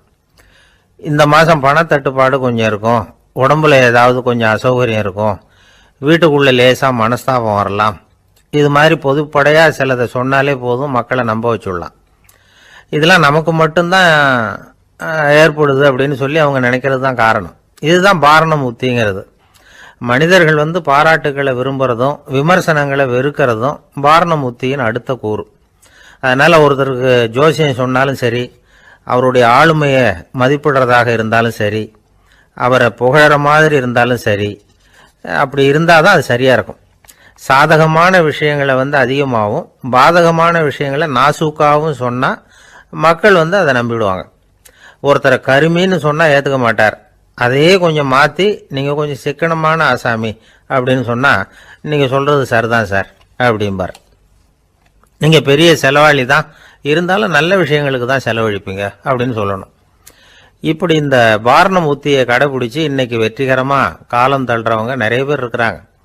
இந்த உலகத்துல ஒவ்வொரு நிமிஷமும் ஒரு ஏமாளி பறந்துகிட்டே இருக்கிறான் அப்படிங்கிறது தான் ஃபீனியஸ் பார்னம் அவர்களுடைய நம்பிக்கை. அதை விட அடுத்தவங்களை ஏமாளியா நினைக்கிற மனுஷர்கள் தான் இன்னைக்கு உலகத்துல ரொம்ப அதிகம். ஒருத்தர் தன்னுடைய மேல் அதிகாரிகிட்ட போய், ஐயா ஒரு நாள் லீவு வேணும், என் தங்கச்சிக்கு கல்யாணம் அப்படின்னார். அவரு பார்த்தார், ஒரு 10 நிமிஷம் வெளியில இருங்கன்னார். 10 நிமிஷம் கழிச்சு கூப்பிட்டார், இதை பாருங்க நீங்க சொல்றது பொய், இப்போ உங்க தங்கச்சிக்கு ஃபோன் பண்ணேன், அவங்க தனக்கு 2 வருஷத்துக்கு முன்னாடியே கல்யாணம் ஆயிட்டதாக சொல்றாங்க அப்படின்னார். உடனே இவரு சொன்னார், சார் இப்போ நீங்க சொல்றதும் பொய்யாதான் இருக்கணும், ஏன்னா நிஜமா எனக்கு ஒரு தங்கச்சியே கிடையாது அப்படின்னார். ஒரு நாள் காலை நேரம் ஒரு குரு படுக்கையை விட்டு எழுந்திருக்கிறார். உடனே சீடர்களை பார்த்து எல்லாரும் இப்படி வாங்கங்கிறார். எல்லாரும் வர்றாங்க வேகமா. என்னங்க வேணும் உங்களுக்கு அப்படிங்கிற மாதிரி எல்லாரும் குருவை பார்த்தாங்க பயபக்தியோட. குரு அந்த சீடர்களை பார்த்து, இதை பாருங்க, இப்போ நான் ஒரு சிக்கலான விவகாரத்தில் மாட்டிக்கிட்டு இருக்கிறேன், அதை நீங்கள் தீர்த்து வச்சா நல்லதுன்னார். சீடர்களுக்கு ஒன்றும் புரியல. என்ன இது இவர் இப்படி சொல்றாரு, நமக்குள்ள எல்லா விவகாரங்களையும் தீர்த்து வைக்கிறவர் நம்ம குருநாதர், அவருடைய விவகாரத்தை நாம தீர்த்து வைக்கிறதா, ஆச்சரியமா இருக்குதே, குருநாதருக்கே சிக்கலா அப்படின்னு யோசனை பண்ண ஆரம்பிச்சாங்க. இருந்தாலும் ரொம்ப பணிவா கேட்டாங்க, சுவாமி உங்களுக்கே சிக்கலா, இந்த உலகத்து சிக்கல்களுக்கும் சிரமங்களுக்கும் அப்பாற்பட்டவர் அல்லவா தாங்கள், அப்படிப்பட்ட உங்களுக்கு சிக்கல்னா அது எப்படி அப்படின்னாங்க. எனக்கு ஏற்பட்டிருக்கிற சிக்கல் அவ்வளவு பெருசு, ரொம்ப பெரிய விவகாரம் அது அப்படின்னார் குரு. கொஞ்சம் விவரமா சொல்லுங்க அப்படின்னாங்க இவங்க. இப்ப அந்த குரு விவரத்தை சொன்னார். அதாவது நேற்று ராத்திரி நான் ஒரு கனவு கண்டேன், அந்த கனவுல நான் ஒரு பட்டாம்பூச்சியா மாறிட்டேன். அப்படி மாறி ஒவ்வொரு மலரா பறந்து போய் உட்காந்து தேன் சாப்பிட்டேன் அப்படின்னார். சீடர்கள் இதை கேட்டதும் ரொம்ப திகைச்சு போயிட்டாங்க.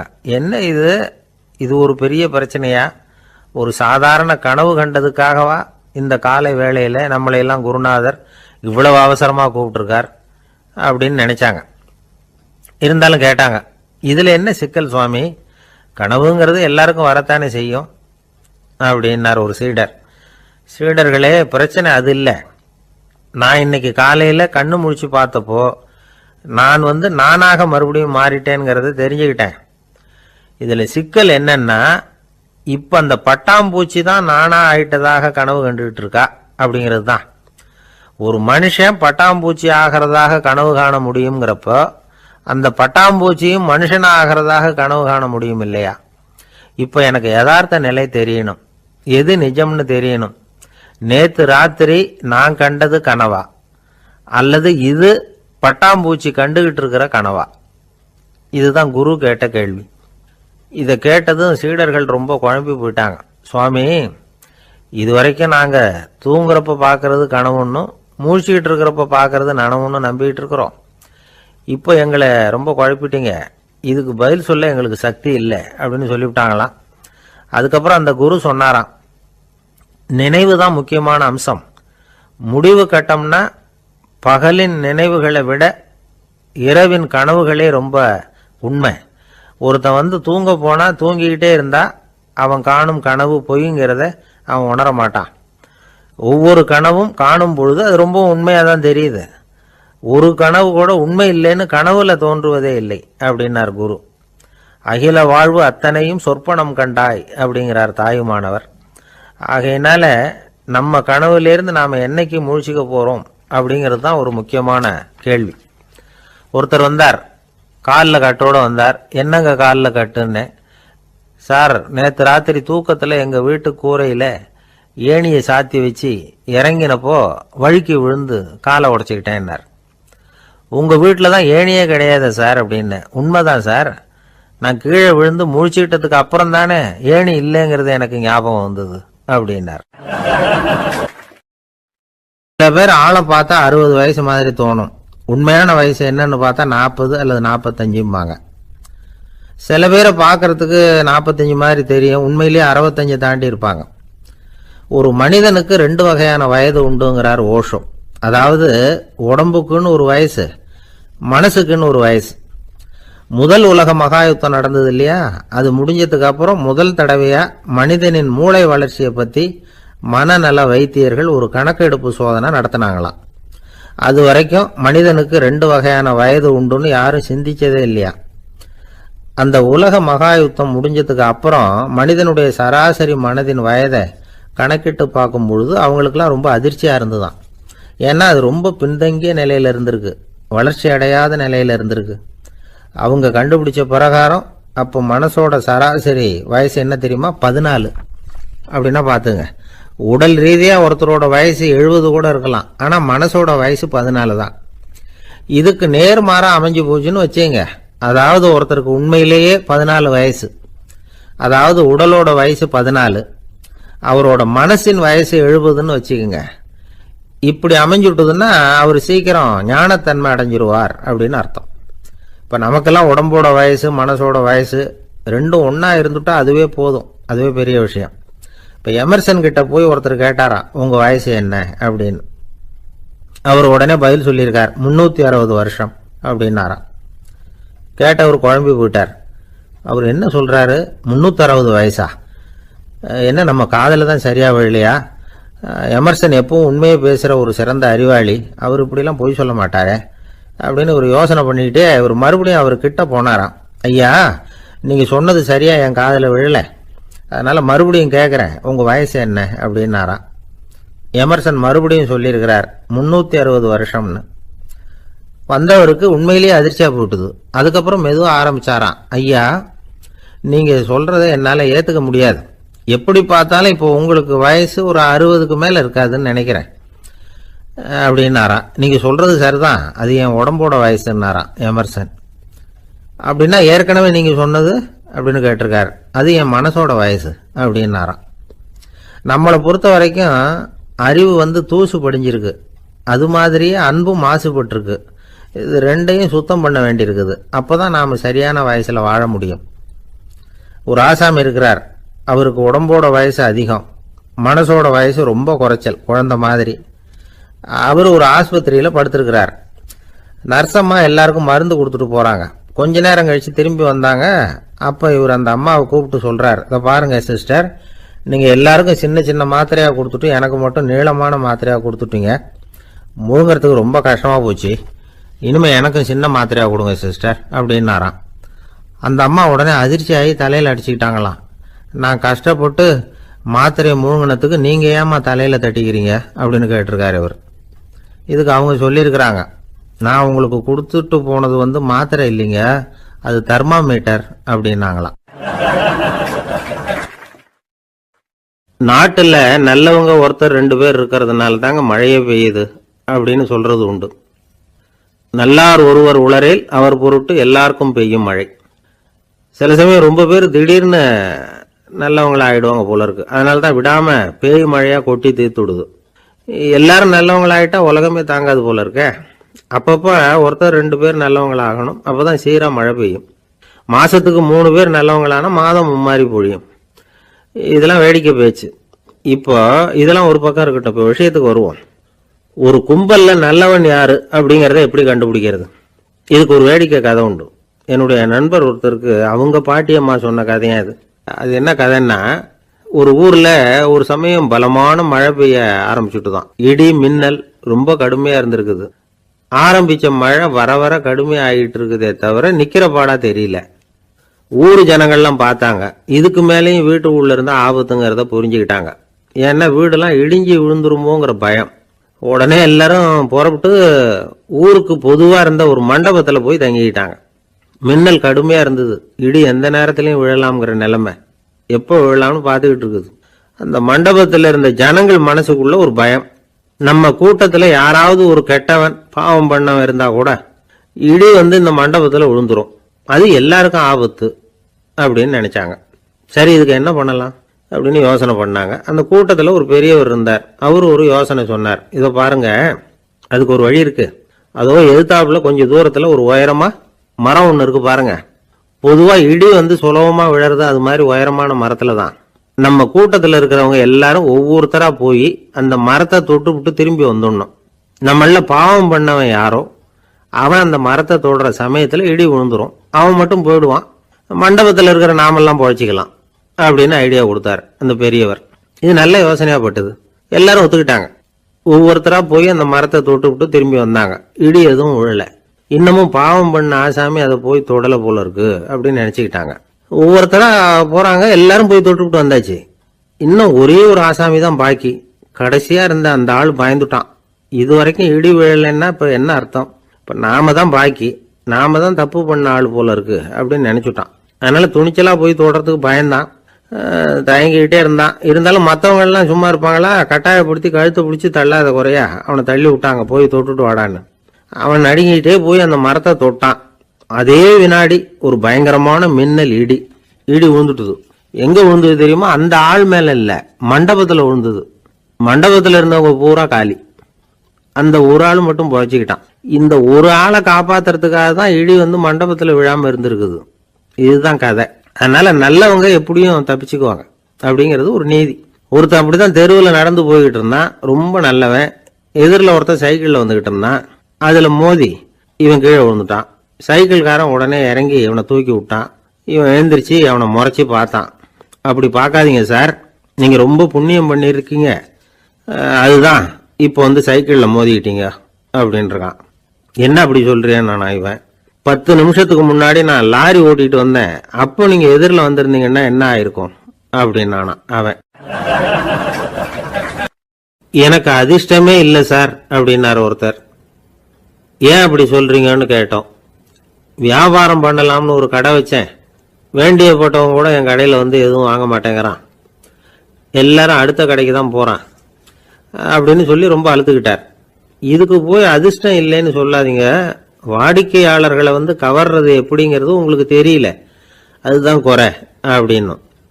சார், உங்களுக்கு தெரிஞ்ச அந்த ரகசியத்தை எனக்கும் கொஞ்சம் சொல்லி கொடுங்களேன் அப்படின்னார்.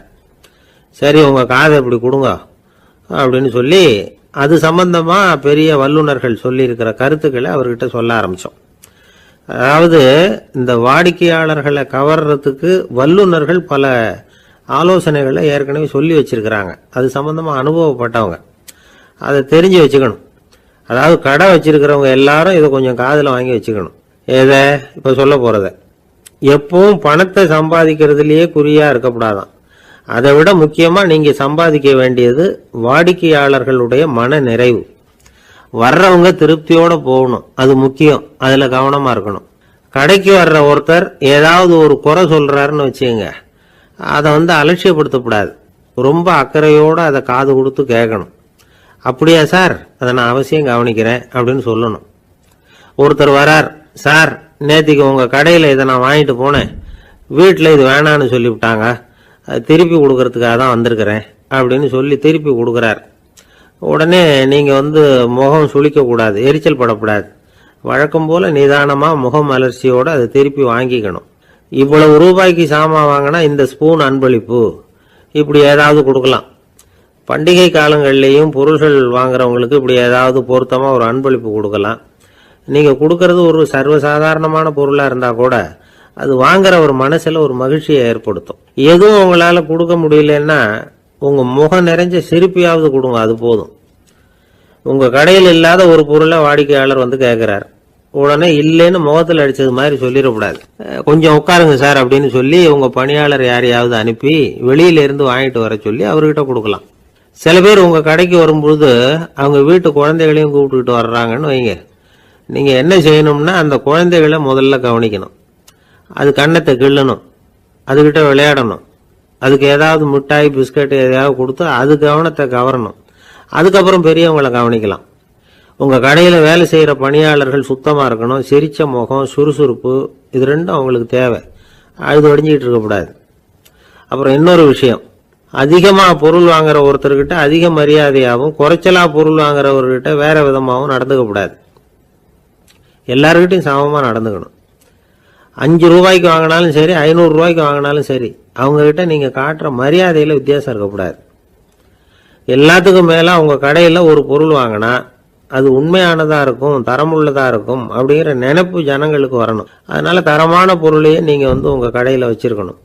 இது வரைக்கும் நான் சொன்னதையெல்லாம் கவனத்துல வச்சுக்கிட்டு நீங்க கடையை ஆரம்பிச்சீங்கன்னா வியாபாரம் பிச்சுக்கிட்டு போகும். அப்படி போகலன்னா அதுக்கப்புறம் கேளுங்க. ஏன்னா இந்த யோசனைகள்லாம் அனுபவப்பட்டவங்க சொல்லியிருக்கிற யோசனைகள். இந்த யோசனைகள்ல நீங்க எச்சரிக்கையா இருக்க வேண்டிய ஒரு விஷயம் உண்டு. அது என்னங்கிறதையும் தெரிஞ்சு வச்சுக்கிறது நல்லது. என்னுடைய நண்பர் ஒருத்தர் வந்தார். சார், உங்க யோசனையை கேட்டதுனால நான் ஒரு அறை வாங்கினது தான் மிச்சம்னார். என்ன ஆச்சுன்னு கேட்டேன். எங்க கடைக்கு ஒரு பெரிய அம்மா குழந்தைய தூக்கிட்டு வந்தாங்க சார். உங்க யோசனைப்படி அந்த குழந்தையோட கன்னத்தை கிள்ளணும்னு முயற்சி பண்ணினேன். திடீர்னு அந்த நேரம் பார்த்து அந்த குழந்தை தலையை குனிஞ்சுக்கிட்டுது. என் கை குழந்தையோட கன்னத்துக்கு பதிலா அது தூக்கிட்டு வந்தவங்க கன்னத்தை கிள்ளி விட்டுது. அதுதான் அப்படி ஆயிட்டுது அப்படின்னார் கன்னத்தை தடவிக்கிட்டே. ஒரு நாள் ஒரு 10-15 பள்ளிக்கூடத்து பிள்ளைங்க தேடிட்டு வந்தாங்க.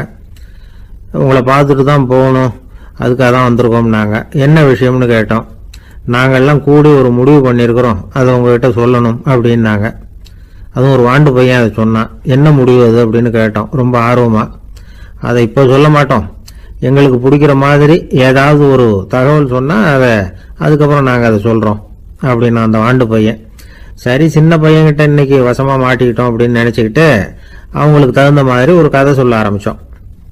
அது என்ன கதைன்னா, ஒரு பெரிய காடு, அதில் பலவிதமான மிருகங்கள். அந்த காட்டுக்கு ஒரு சிங்கம் தான் ராஜா. எப்பவும் காட்டுக்கு அது தானே ராஜா. ஒரு பெரிய யானைக்கு இது பொறுக்கலை. என்ன இது, எப்போ பார்த்தாலும் இங்கே சிங்கத்துக்கே ராஜா பதவி கிடைக்குது, நான்லாம் எவ்வளவு பலசாலியாக இருக்கிறேன், அப்படி இருந்தும் எனக்கு அந்த பதவி கிடைக்கலையே அப்படின்னு தனக்குள்ளே பொறுமிக்கிட்டே இருந்தது. ராஜா பதவியை நினச்சி ரொம்ப ஏக்கம், அதுக்கு பதவி மோகம். இந்த சமயம் பார்த்து ஒரு குள்ள நரி கூட்டம் அதை தேடிட்டு வந்தது. ஐயா பெரியவங்களே, நீங்கள் இந்த காட்டுக்கு ராஜாவாக இருக்க ஆசைப்படுறீங்க, அதில் ஒன்றும் தப்பு இல்லை. ஆனால் அதுக்கு முன்னாடி நீங்கள் எங்கள் கூட்டத்துக்கு கொஞ்ச நாள் தலைவராக இருங்க, அதாவது ராஜாவாக இருங்களேன், உங்களுக்கும் ஒரு ட்ரைனிங் கிடைச்சது மாதிரி இருக்கும் அப்படின்னு சொல்லியிருக்குது இந்த கூட்டம், குள்ள நெறி கூட்டம். இதை கேட்ட உடனே யானைக்கு ரொம்ப சந்தோஷம் தாங்கலை. அதுதான் எப்போன்னு பதவிக்காக காத்துக்கிட்டு இருக்குதே. இருந்தாலும் கொஞ்சம் பிகுவோட, சரி நீங்கள்லாம் இவ்வளவு தூரம் என்ன தேடிட்டு வந்து கேட்கறதுனால மறுக்க முடியல அப்படின்னு ரொம்ப ஏதோ அவளுக்கு சிரமப்பட்டு ஒத்துக்கிறது மாதிரி ஒத்துக்கிட்டது. ஏதோ உங்கள் ஆசைக்கு கட்டுப்படுறேன், கொஞ்ச நாள் உங்கள் கூட்டத்துக்கு ராஜாவாக இருக்கிறதுக்கு சம்மதிக்கிறேன் அப்படின்னுது. உடனே அந்த யானை ராஜ நட போட ஆரம்பிச்சுட்டுது. யானை சாதாரணமாக நடந்தாவே எப்படி இருக்குங்கிறது நமக்கு தெரியும். அதுவே ராஜ நட நடந்தால் எப்படி இருக்கும் கற்பனை பண்ணி பாருங்க. யானை முன்னாடி கம்பீரமாக போய்கிட்டு இருக்குது, தலைவர் இல்லையா, அதனால குள்ள நரிகள்லாம் ரொம்ப அடக்கமாக அது பின்னாடி அணிவகுத்து போயிட்டு இருக்குது. ராஜா வாழ்க, மன்னர் வாழ்க அப்படின்னு கோஷம் வேற.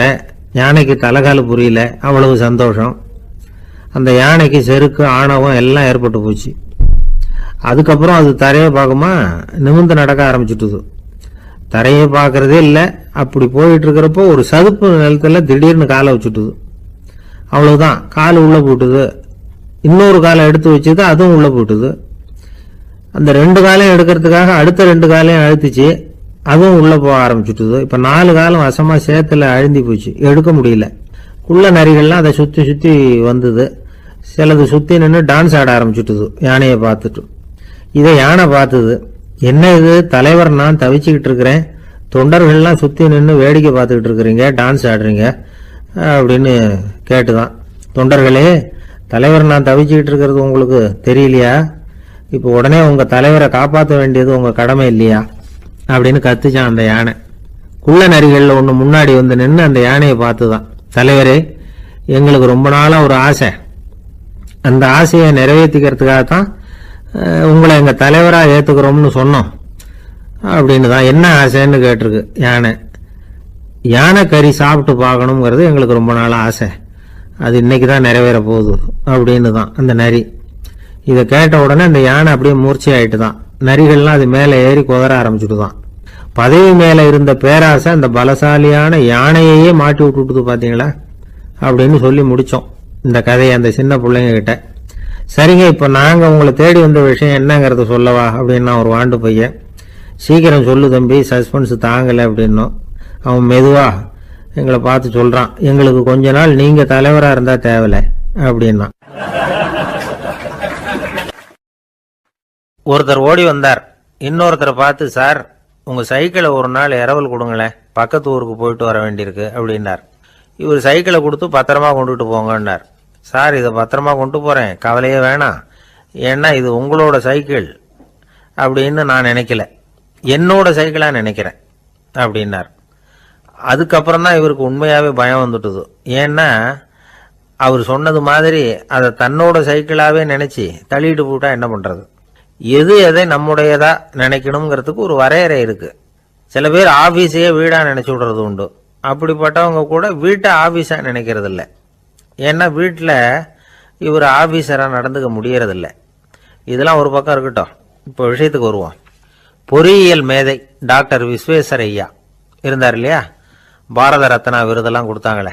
ஆபீஸ் வேலை வேற, சொந்த வேலை வேற அப்படிங்கிறதுக்கு ஒரு உதாரணமா இருந்தவர் அவர்.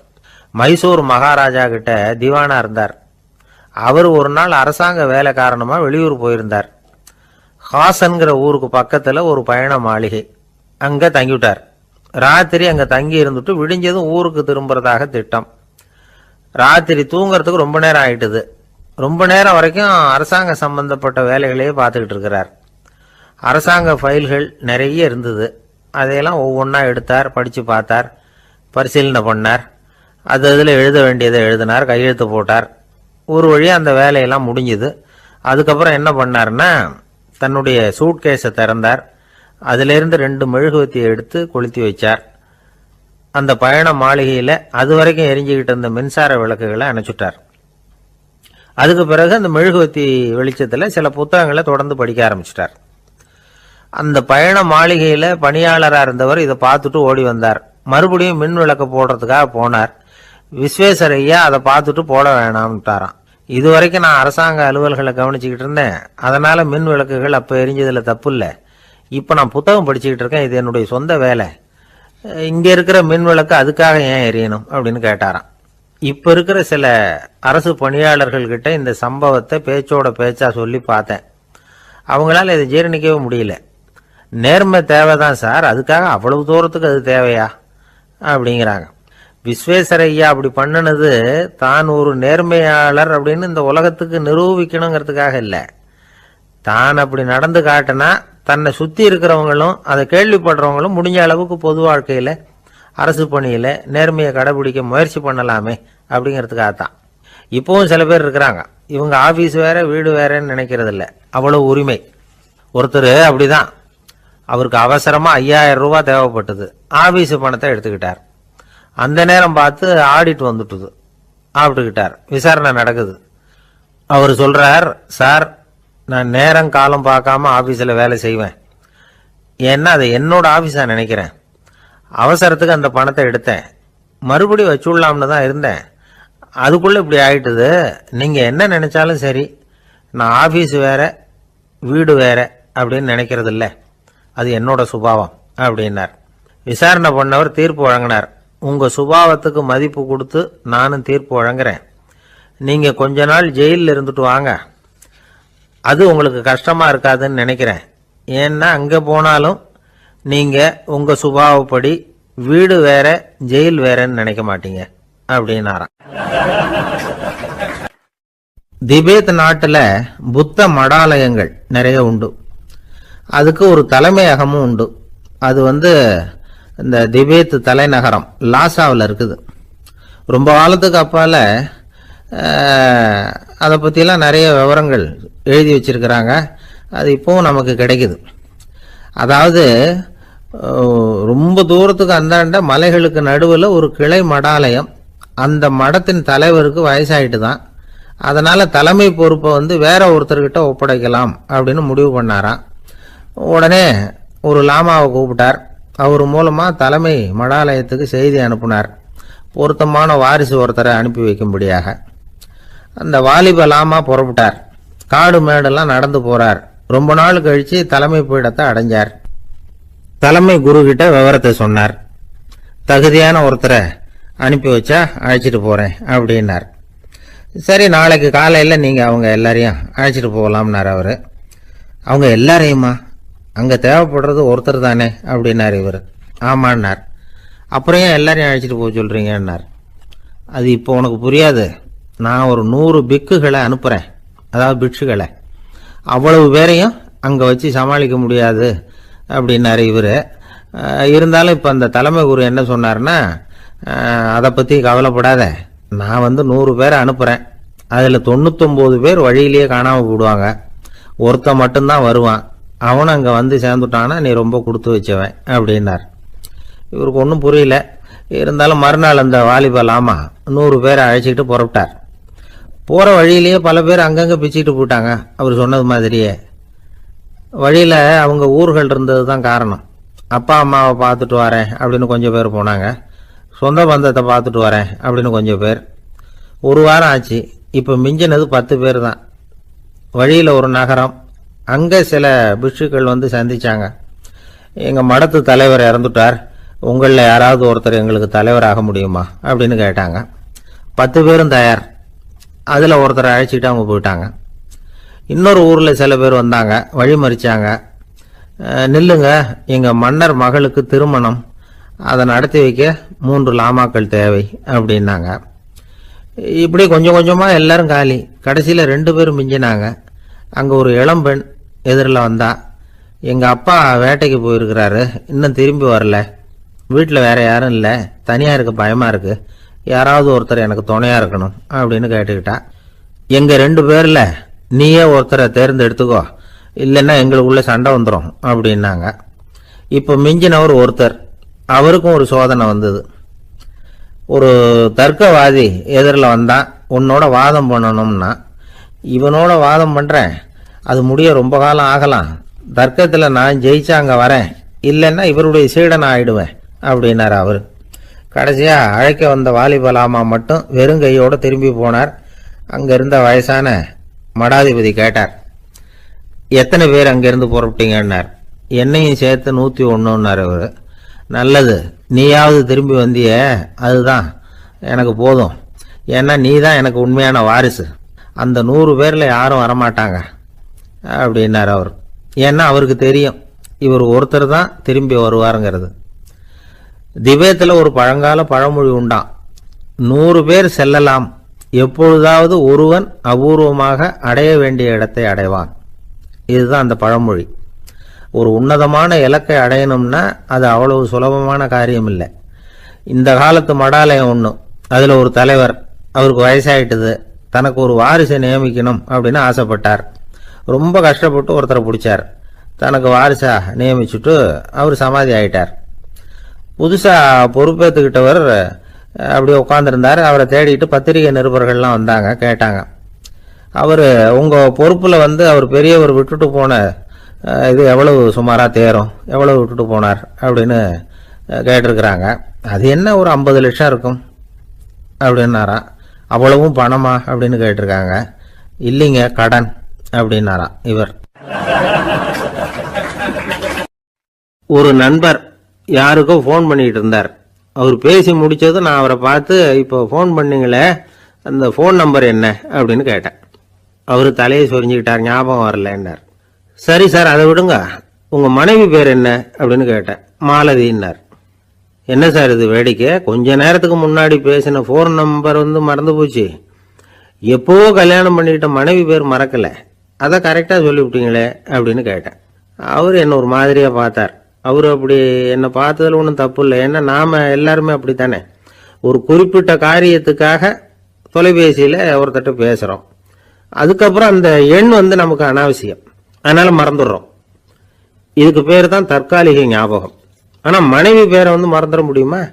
முடியாது. அது அவசியமான ஒன்று. அடிக்கடி அந்த பேரை உபயோகப்படுத்துகிறோம், அதனாலேயும் அது முக்கியங்கிறதுனாலேயும் அதை மறக்கிறது இல்லை.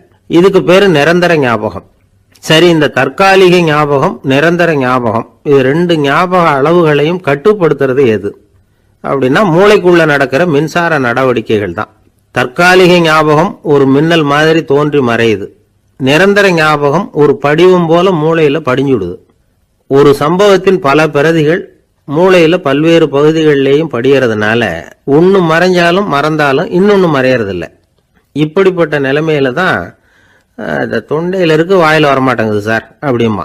ஒருத்தருக்கு எந்த துறையில ஆர்வமும் ஈடுபாடும் அதிகமோ அது சம்பந்தமான ஞாபக சக்தி அதிகமா இருக்கும். தொழிலை விரும்புகிற ஒரு டெலிபோன் ஆபரேட்டருக்கு எண்கள்லாம் நல்ல ஞாபகம் இருக்கும்.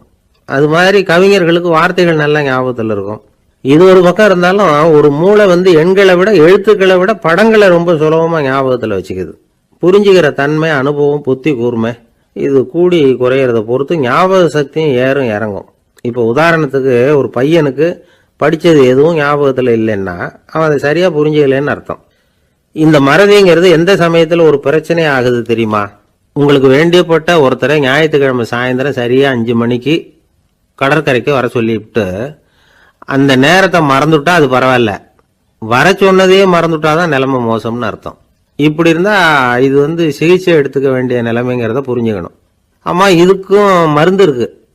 ஆனா மூளை குறிப்பிட்ட அளவுக்கு கீழே இயங்குறப்போ இன்னொன்னு சொல்லுவாங்க, இந்த நியூரோ டிரான்ஸ்மிட்டர் அப்படின்னு சொல்லுவாங்க. அப்படிங்கிற மூளை ரசாயனம் ரொம்பவும் குறைஞ்சி போறப்போ மட்டும்தான் உபயோகப்படும். டாக்டர் என்ன சொல்றாங்க தெரியுமா?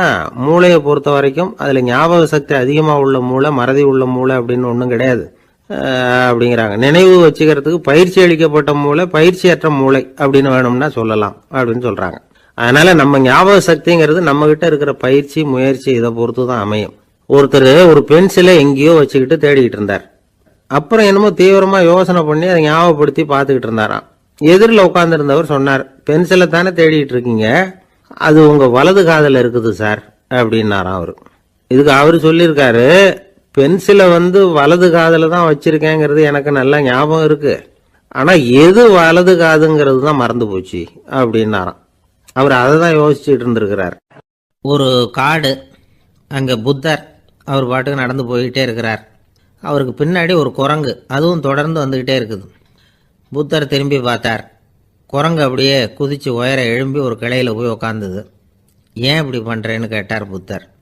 என்னை சாதாரணமாக நினைக்க வேணாம், நான் மகாமந்தி, என்னால் எல்லாம் முடியும், முடியாதுங்கிற வார்த்தையே என்னுடைய அகராதியில் கிடையாது, என்ன வேணும்னாலும் செய்வேன் அப்படின்னுது. அப்படின்னா ஒரு பந்தயம் வச்சுக்கலாமான்னார் இவர். ஓ வச்சுக்கலாமேன்னுது. வேற ஒன்றும் இல்லை, இப்போ நீ மேலே எழும்பி அந்த கிளையில் உட்காந்தது மாதிரி அங்கேருந்து தாவி என் உள்ளங்கையில் உட்காரணும், அவ்வளவுதான் அப்படின்னார். அப்படி உட்காந்துட்டா என்ன பரிசு அப்படின்னு கேட்டது அது. சொர்க்கத்தில் இருக்கிற மாமன்னன் மரகத சக்கரவர்த்தியை என்னோட இருக்கும்படியாக கூப்பிட்டுக்கிறேன். அந்த சமயத்தில் அவருடைய அரியணை அங்கே காலியாயிடும், நீ அதில் போய் உட்காந்துக்கலாம்.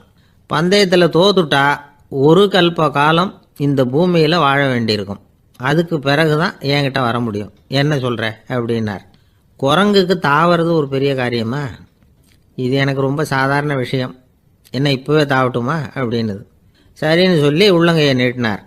அவருடைய கை தாமரை இலை அளவுக்கு அப்படியே விரிஞ்சுது. குரங்கு சௌரியமாக உட்கார்றதுக்காக. குரங்கு தாவறதுக்கு தயாராச்சு. அதுக்கு முன்னாடி ஒரு சின்ன யோசனை அதுக்கு. இந்த கிளையிலேருந்து அந்த கைக்கு தாவறது எனக்கு ரொம்ப அற்பமான ஒரு வேலை, இது ரொம்ப சாதாரணம், என்னுடைய கௌரவத்துக்கு இது சரியாக இருக்காது. அதனால் நான் என்ன பண்ண போகிறேன்னா, இங்கேருந்து கிளையிலேருந்து அப்படியே உயர எழும்ப போகிறேன். எழும்பி மேல் உலகம் போய் அங்கே ஒரு சுற்றிவிட்டு அதுக்கப்புறம் அங்கேருந்து நேராக இந்த கையில் உட்கார போகிறேன் அப்படின்னு நினச்சிது. என்ன யோசிக்கிற அப்படின்னார் புத்தர். ஒன்றும் இல்லை, இந்த பாயிரம் பார் அப்படின்னு சொல்லி தாவி உயர போயிட்டுது. கொஞ்ச நேரத்தில் வான உலகத்துக்கே போய் சேர்ந்துட்டுது. அங்கே போய் பார்த்தா அங்கே ஒரு 5 பளிங்கு தூண்கள் இளம் சிவப்பு நிறத்தில் நின்றுக்கிட்டு இருக்குது. குரங்கு நினச்சிக்கிட்டது, புத்தர்கிட்ட போய் இந்த பளிங்கு தூண்களை பார்த்தோம்னு சொன்னால் அப்படியே திகைச்சு போயிடுவார், இந்த தூணில் ஏதாவது அடையாளம் செஞ்சுட்டு போகணும் அப்படின்னு அந்த இடத்துல மிதந்துக்கிட்டே நினச்சிது. உடனே ஒரு தூணில் எழுதிச்சு. என்ன எழுதிச்சுன்னா, ஒரு மகா ஞானி இங்கே வந்துட்டு போகிறார் அப்படின்னு எழுதிச்சு. எழுதிவிட்டு அப்படியே கீழே தாவி புத்தரோட உள்ளங்கையில் உட்காந்துது. எப்படி பார்த்தீங்களா என்னுடைய வேலை? வான உலகத்துக்கே போய் அங்கே இருக்கிற 5 பளிங்கு தூண்களை பார்த்துட்டு அதில் நான் வந்த விவரத்தை எழுதி வச்சுட்டு அதுக்கப்புறம் இங்கே வந்திருக்கிறேன் அப்படின்னுது ரொம்ப பெருமையாக. அப்படியா அப்படின்னார் புத்தர். ஆமாம், சந்தேகமாக இருந்தால் வாங்க அழைச்சிட்டு போய் காட்டுறேன் அப்படின்னுது அந்த குரங்கு. அதுக்கு தேவையில்லை, அப்படியே கொஞ்சம் கீழே குனிஞ்சு பார் தெரியும் அப்படின்னார் புத்தர். அங்கே பார்த்தா புத்தரோட உள்ளங்கை தெரிஞ்சுது. நல்லா உத்து பார்த்துது. அவரோட ஒரு விரலில் அது எழுதிய வாசகம் தெரிஞ்சுது.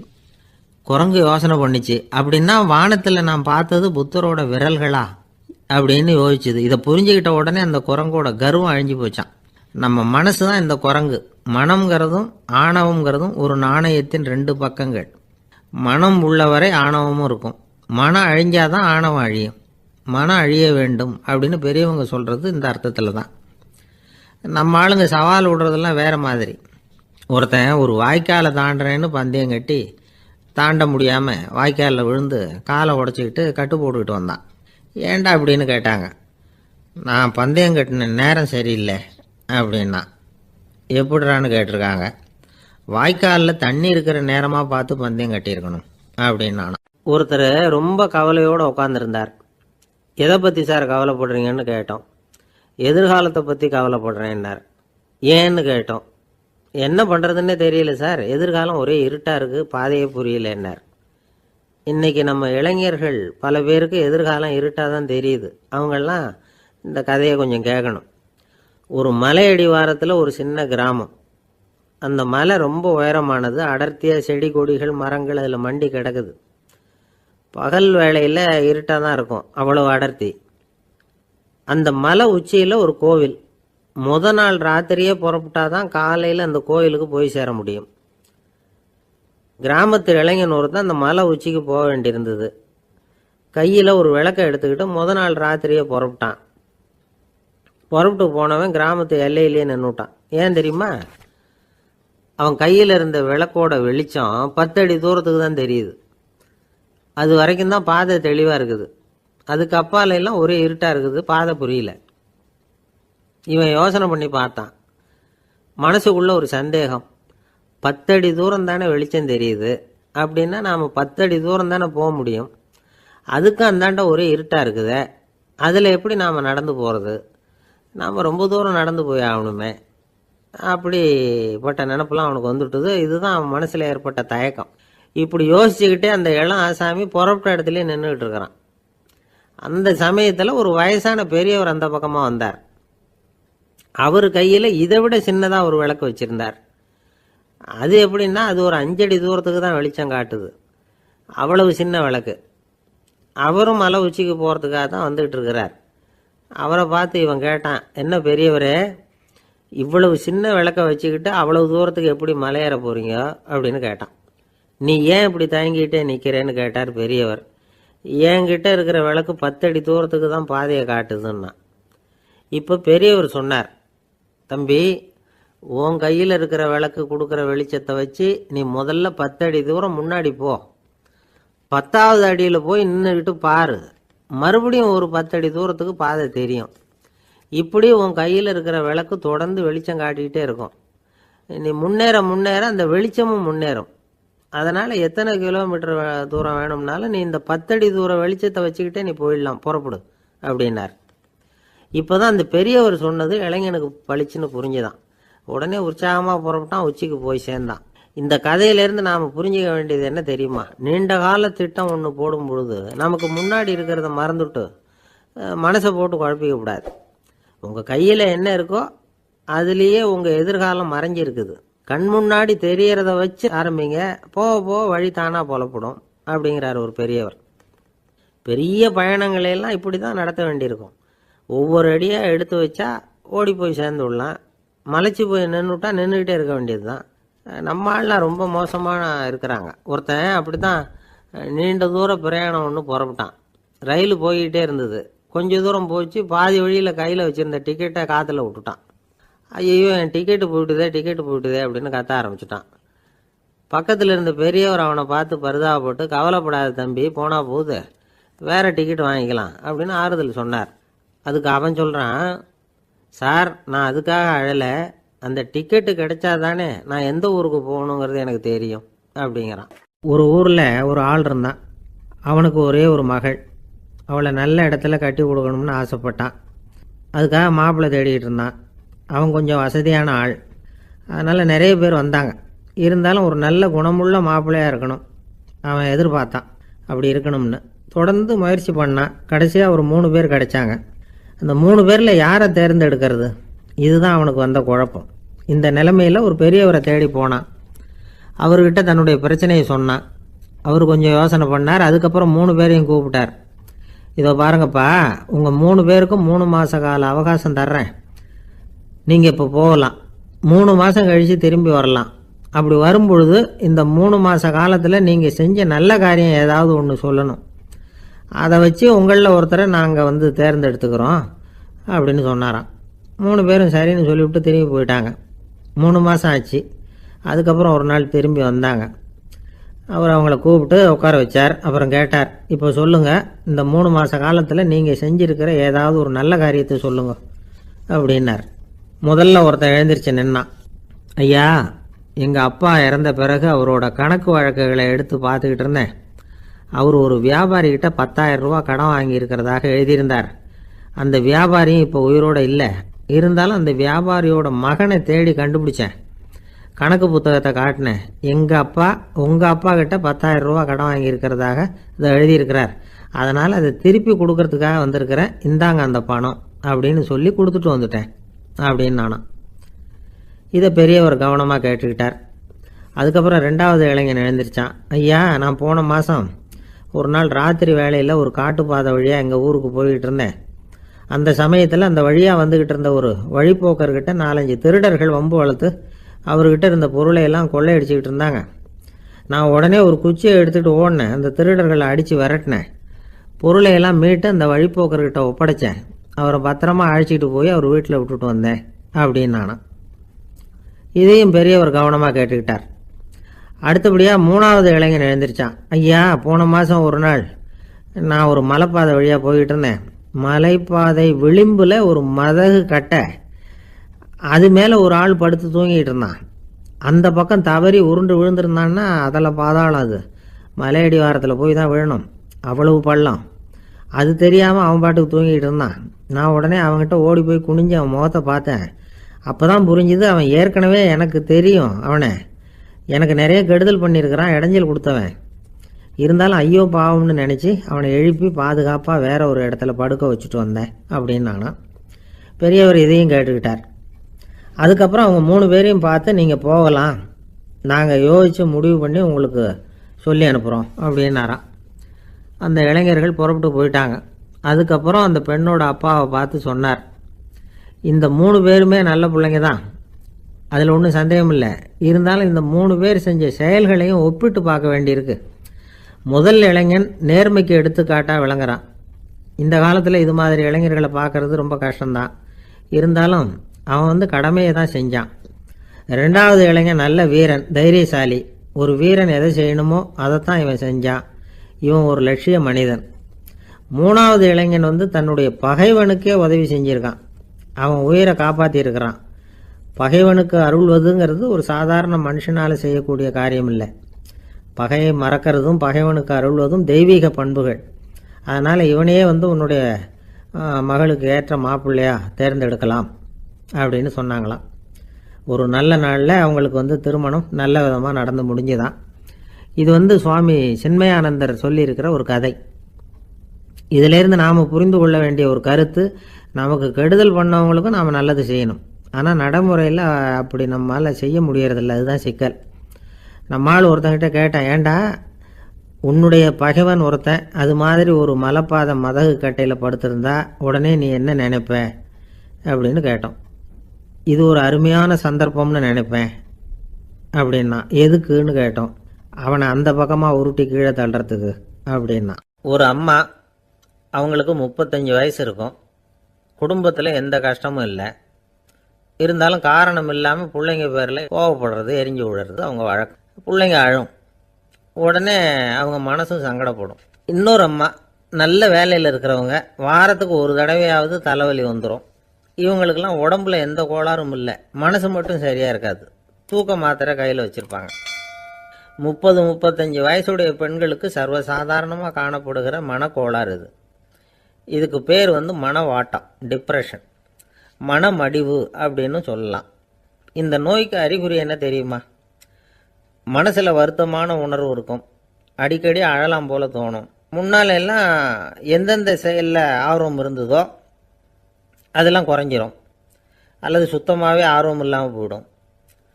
சில பெண்கள் வந்து இளம் வயசில் பக்கத்தில் இருக்கிறவங்க கிட்ட கலகலப்பாக பேசுவாங்க, வீட்டை அலங்கரிக்கிறதுல ஆர்வம் இருக்கும். இப்போ அதுல எல்லாம் ஆர்வம் இல்லாமல் போயிடும். எந்த வேலை செஞ்சாலும் சீக்கிரம் களைப்பு அடைஞ்சுடுறது மாதிரி ஆகிடும். நமக்கு யாருமே உதவியாக இல்லை, நம்ம எல்லாரும் கை விட்டுட்டாங்க போல இருக்குதே அப்படிங்கிற உணர்வுலாம் உண்டாகும். தன்னைத்தானே குறை சொல்லிக்குவாங்க. நாம் தப்பு பண்ணிவிட்டோம் போல இருக்குதே அப்படின்னு தோணும். குற்றம் பண்ணிட்டதா நினச்சி கஷ்டப்படுவாங்க. பசி இருக்காது, தூக்கத்தில் தொந்தரவு இருக்கும். அடிக்கடி செத்து போடலாங்கிற உணர்வு வரும். தற்கொலை பண்ணிக்கலாங்கிற எண்ணம் உண்டாகும். சில பேர் தற்கொலை முயற்சியில் கூட ஈடுபடுவாங்க. சில பேருக்கு பலவிதமான உடல் வலிகள் இருக்கும், பலவீனம் இருக்கும், சீக்கிரமாக களைப்படைஞ்சு போடுவாங்க. இதெல்லாம் மனவாட்ட நோய்க்கான தன்மைகள். இந்த மனவாட்டம், அதாவது டிப்ரெஷனை வந்து 2 வகையாக பிரிக்கலாமா. ஒன்று தானாக உண்டாக்கிக்கிறது, இன்னொன்று எதிர் விளைவை உண்டு பண்ணுகிற அல்லது நரம்பு சம்பந்தப்பட்ட டிப்ரெஷன். தானாக உண்டாக்கிக்கிற மனவாட்ட நோய் இருக்கு பாருங்க, அதுக்கு ஏதாவது சூழ்நிலை காரணமாக இருக்கலாம் அல்லது இல்லாமலும் போகலாம். மூளையில் வந்து டொப்பாமைன் அல்லது செரட்டோனின் இதோட அளவு வந்து குறையும் பொழுது இந்த டிப்ரெஷன் உண்டாகுது. இதுக்கு ஓரளவு பிறவி காரணங்கள் கூட இருக்கலாம்.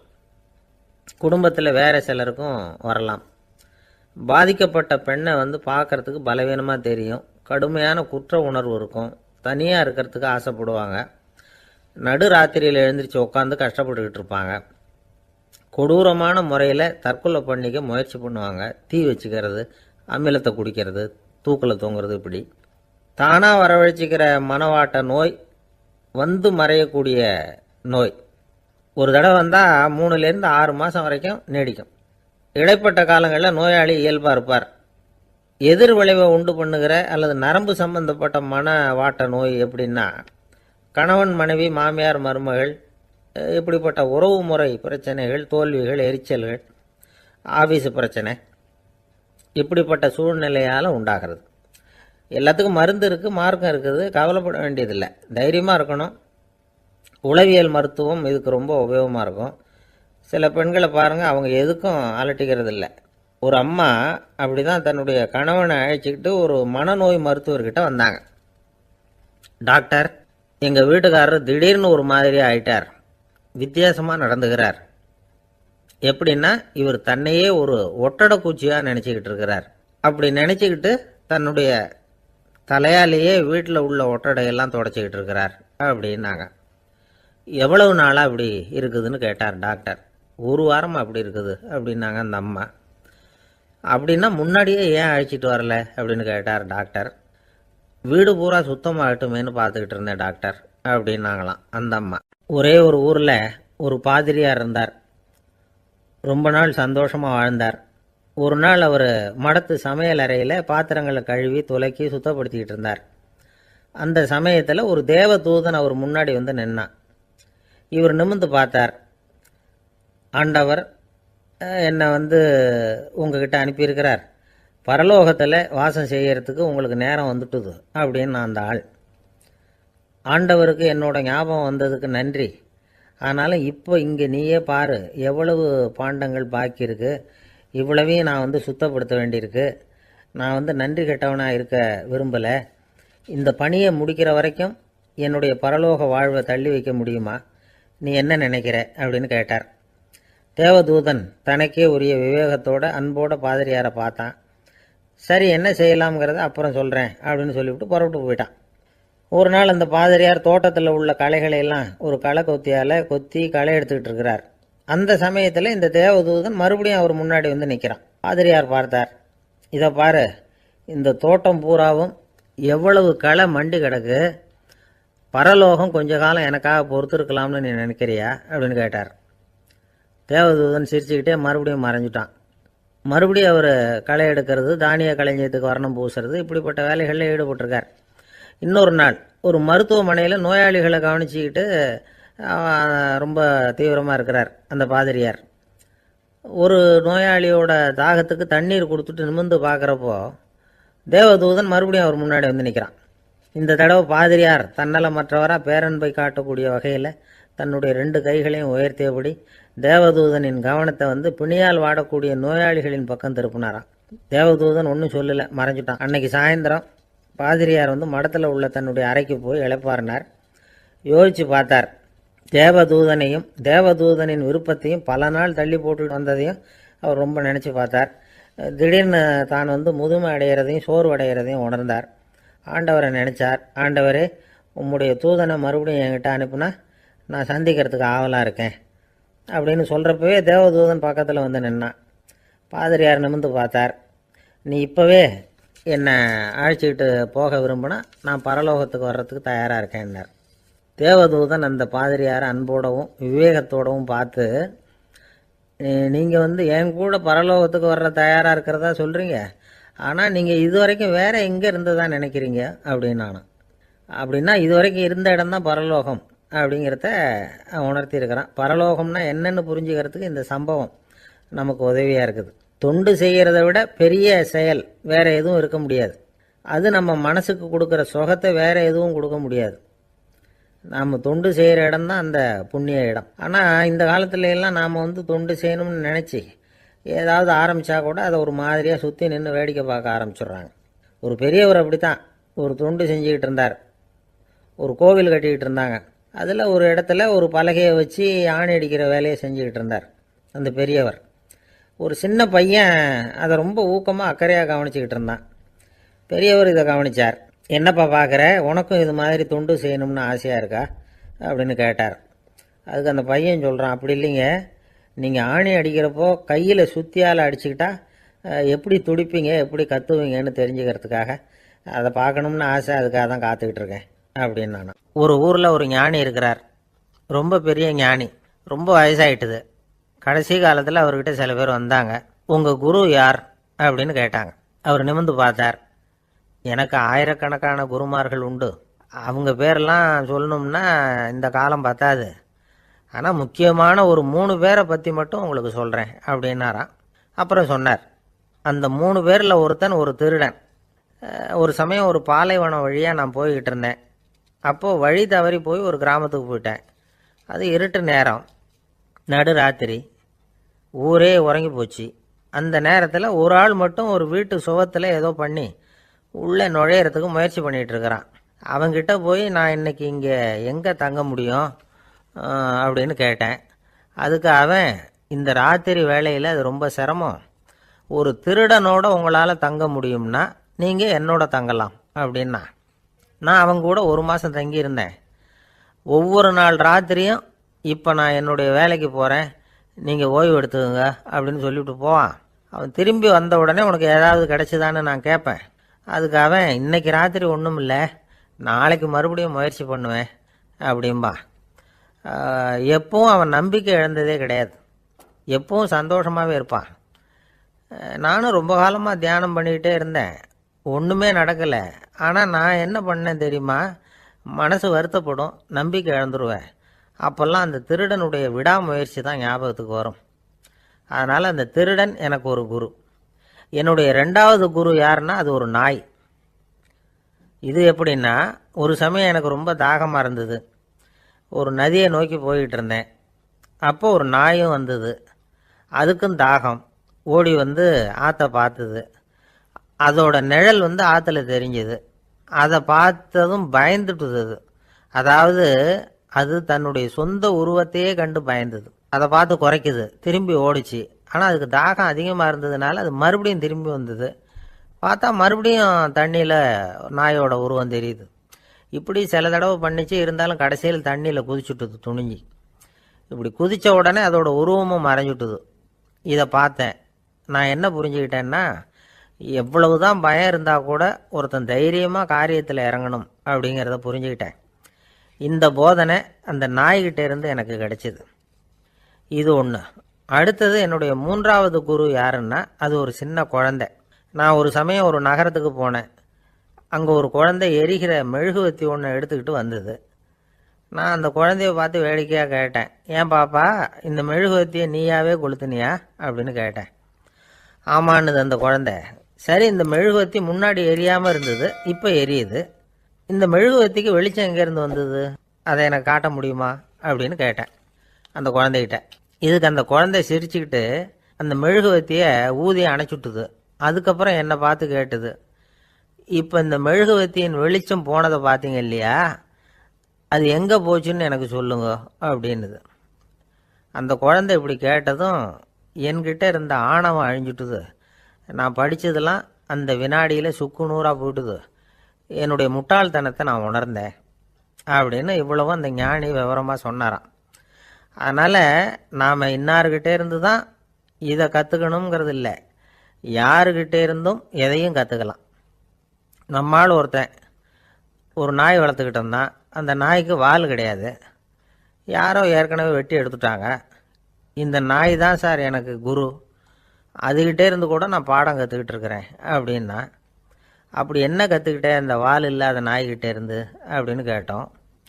நாம் யாருக்கிட்டையும் வாலாட்டக்கூடாது அப்படிங்கிற பாடத்தை அதுகிட்டே இருந்து தான் நான் கற்றுக்கிட்டேன் அப்படின்னா. ஒருத்தர் சிகரெட்டும் கையுமா வந்தார். சார், இந்த புகைப்பிடிக்கிற பழக்கத்தை நிறுத்தி போடணும்னு தான் பார்க்குறேன், முடியலேன்னார். புகைப்பிடிக்கிறத நிறுத்துறது ரொம்ப சுலபம் சார் அப்படின்னார் இன்னொருத்தர். எப்படி சொல்கிறீங்கன்னு கேட்டார் அவர்.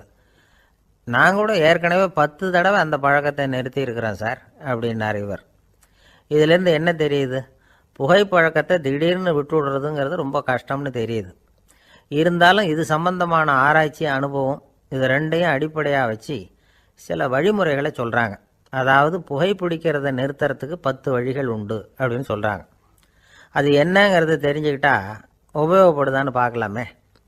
முதல் கருத்து என்னன்னா, கொஞ்ச நாளைக்கு புகைப்பிடிக்கிற நண்பர்களை விட்டு விலகி இருக்கணும். இதனால் புகைப்பிடிக்கிற ஆசை குறையும்.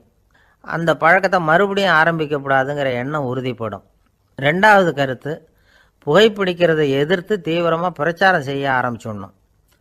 அது அடுத்தவங்களுக்கும் உபயோகப்படும், உங்களுக்கும் உபயோகப்படும். உங்கள் உள்ளுணர்வை அது தூண்டும், உங்களை உறுதி கொள்ள வைக்கும். மூன்றாவது கருத்து என்னென்னா, தினமும் 2 தடவை குளிக்கணும். எப்படி தெரியுமா? முதல்ல வெது வெதுப்பான தண்ணீர், அப்புறம் குளிர்ந்த தண்ணீர், இப்படி மாறி மாறி குளிக்கணுமா. நாலாவது கருத்து, உடற்பயிற்சிகள் செய்யணும். மூச்சு வாங்குற மாதிரியான பயிற்சிகள் ரொம்ப நல்லதான். பிராணாயாமம் அப்படிங்கிற மூச்சு பயிற்சி ரொம்ப நல்லதுங்கிறாங்க. அப்புறம் ஐந்தாவது கருத்து, சாப்பாடு மிதமாக இருக்கணும், சீராக இருக்கணும். பச்சை காய்கறிகள், பழங்கள் சாப்பாட்டில் சேர்த்துக்கலாம். அடிக்கடி கொஞ்சம் கொஞ்சமாக சாப்பிட்டு ரத்தத்தில் சர்க்கரையின் அளவை பராமரிக்கணும். இது நரம்புகளை அமைதிப்படுத்தும். ஆறாவது கருத்து என்னென்னா, ரொம்ப நேரம் பசியோடு இருக்கக்கூடாது. புகைப்பிடிக்கிறத நிறுத்த முயற்சி செய்யும் பொழுது எடை குறைப்பு நடவடிக்கைகளை மேற்கொள்ளக்கூடாது. ஏழாவது கருத்து, காப்பி, தேநீர், மதுபானம், அப்புறம் போதைப் பொருள்கள் கலந்த உணவுகள் இதெல்லாம் வேணாம். புகைப்பிடிக்கிறத அதெல்லாம் ஊக்கப்படுத்தும். கடுகு, மிளகு, அப்புறம் காரமான பொருள்களை தவிர்க்கணும். உப்பு அளவை குறைக்கணும். தினமும் 10 குவளை தண்ணீராவது குடிக்கணும். வெறும் தண்ணி புகைப்பிடிக்கிற ஆவலை தணிக்குதான். எட்டாவது கருத்து, கையில் சிகரெட்டு, புகையில ஏதாவது இருந்தால் உடனே தூக்கி எறிஞ்சிருங்க. அது கையில் இருக்கிற வரைக்கும் புகைப்பிடிக்கிற ஆசை வந்துக்கிட்டே இருக்கும். 9வது கருத்து என்னென்னா, இறை நம்பிக்கை உள்ளவங்க புகைப்பிடிக்கிற எண்ணம் வர்றப்போவெல்லாம் பிரார்த்தனை செய்ய ஆரம்பிச்சுடலாம். 10வது கருத்து, உங்களுக்கு ரொம்பவும் வேண்டியவங்க யாரோ அவங்கக்கிட்ட எல்லாம் நீங்கள் புகைப்பிடிக்கிறத நிறுத்தி விட்டதா சொல்லிவிடுங்க. இந்த 10 வழிகளையும் கடைபிடிக்க ஆரம்பிச்சுட்டா புகைப்பிடிக்கும் பழக்கத்தை நிறுத்தி விடலாம் அப்படின்னு சொல்கிறாங்க அனுபவப்பட்டவங்க. முயற்சி பண்ணி பார்க்கலாம். ஒரு முக்கியமான இடத்துல நின்றுக்கிட்டு இருந்தார் ஒருத்தர்.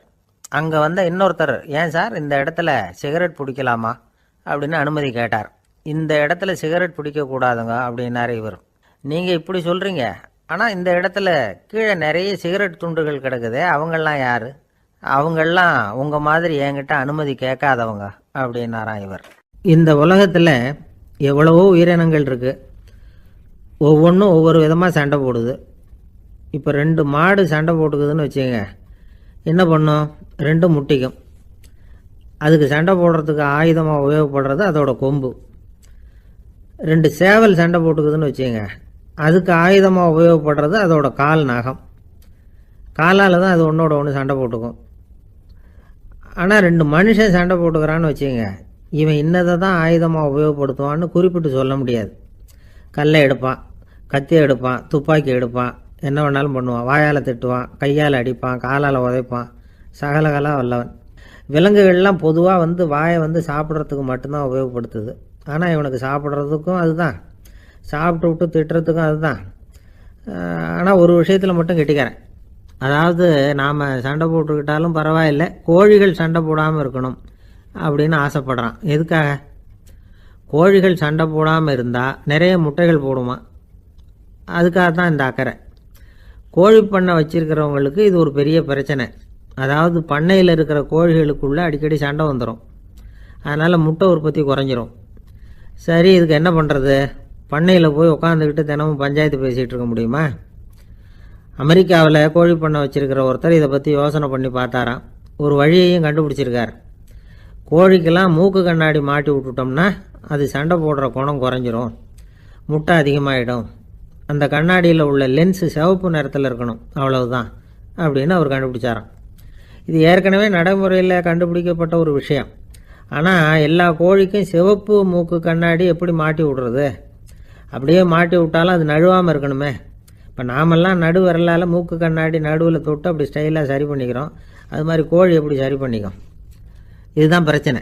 இதுக்கு அவர் என்ன வழி கண்டுபிடிச்சாருன்னா, கோழிக்கெல்லாம் மூக்கு கண்ணாடிக்கு பதிலாக விழியொட்டு வில்லைகள், கான்டாக்ட் லென்ஸ், அதை பொருத்தி விட்டா என்ன அப்படின்னு யோசனை பண்ணார். அதே மாதிரி பண்ணார். அதே மாதிரி செஞ்சு பார்த்தார், வெற்றி. அதுக்கப்புறம் கோழியெல்லாம் சண்டை போட்டுக்கலையாம், சமாதான பிரியர்களாக ஆகிட்டு தான். கோழிகளுக்கு இயல்பாகவே சண்டை போடுற குணம் உண்டு.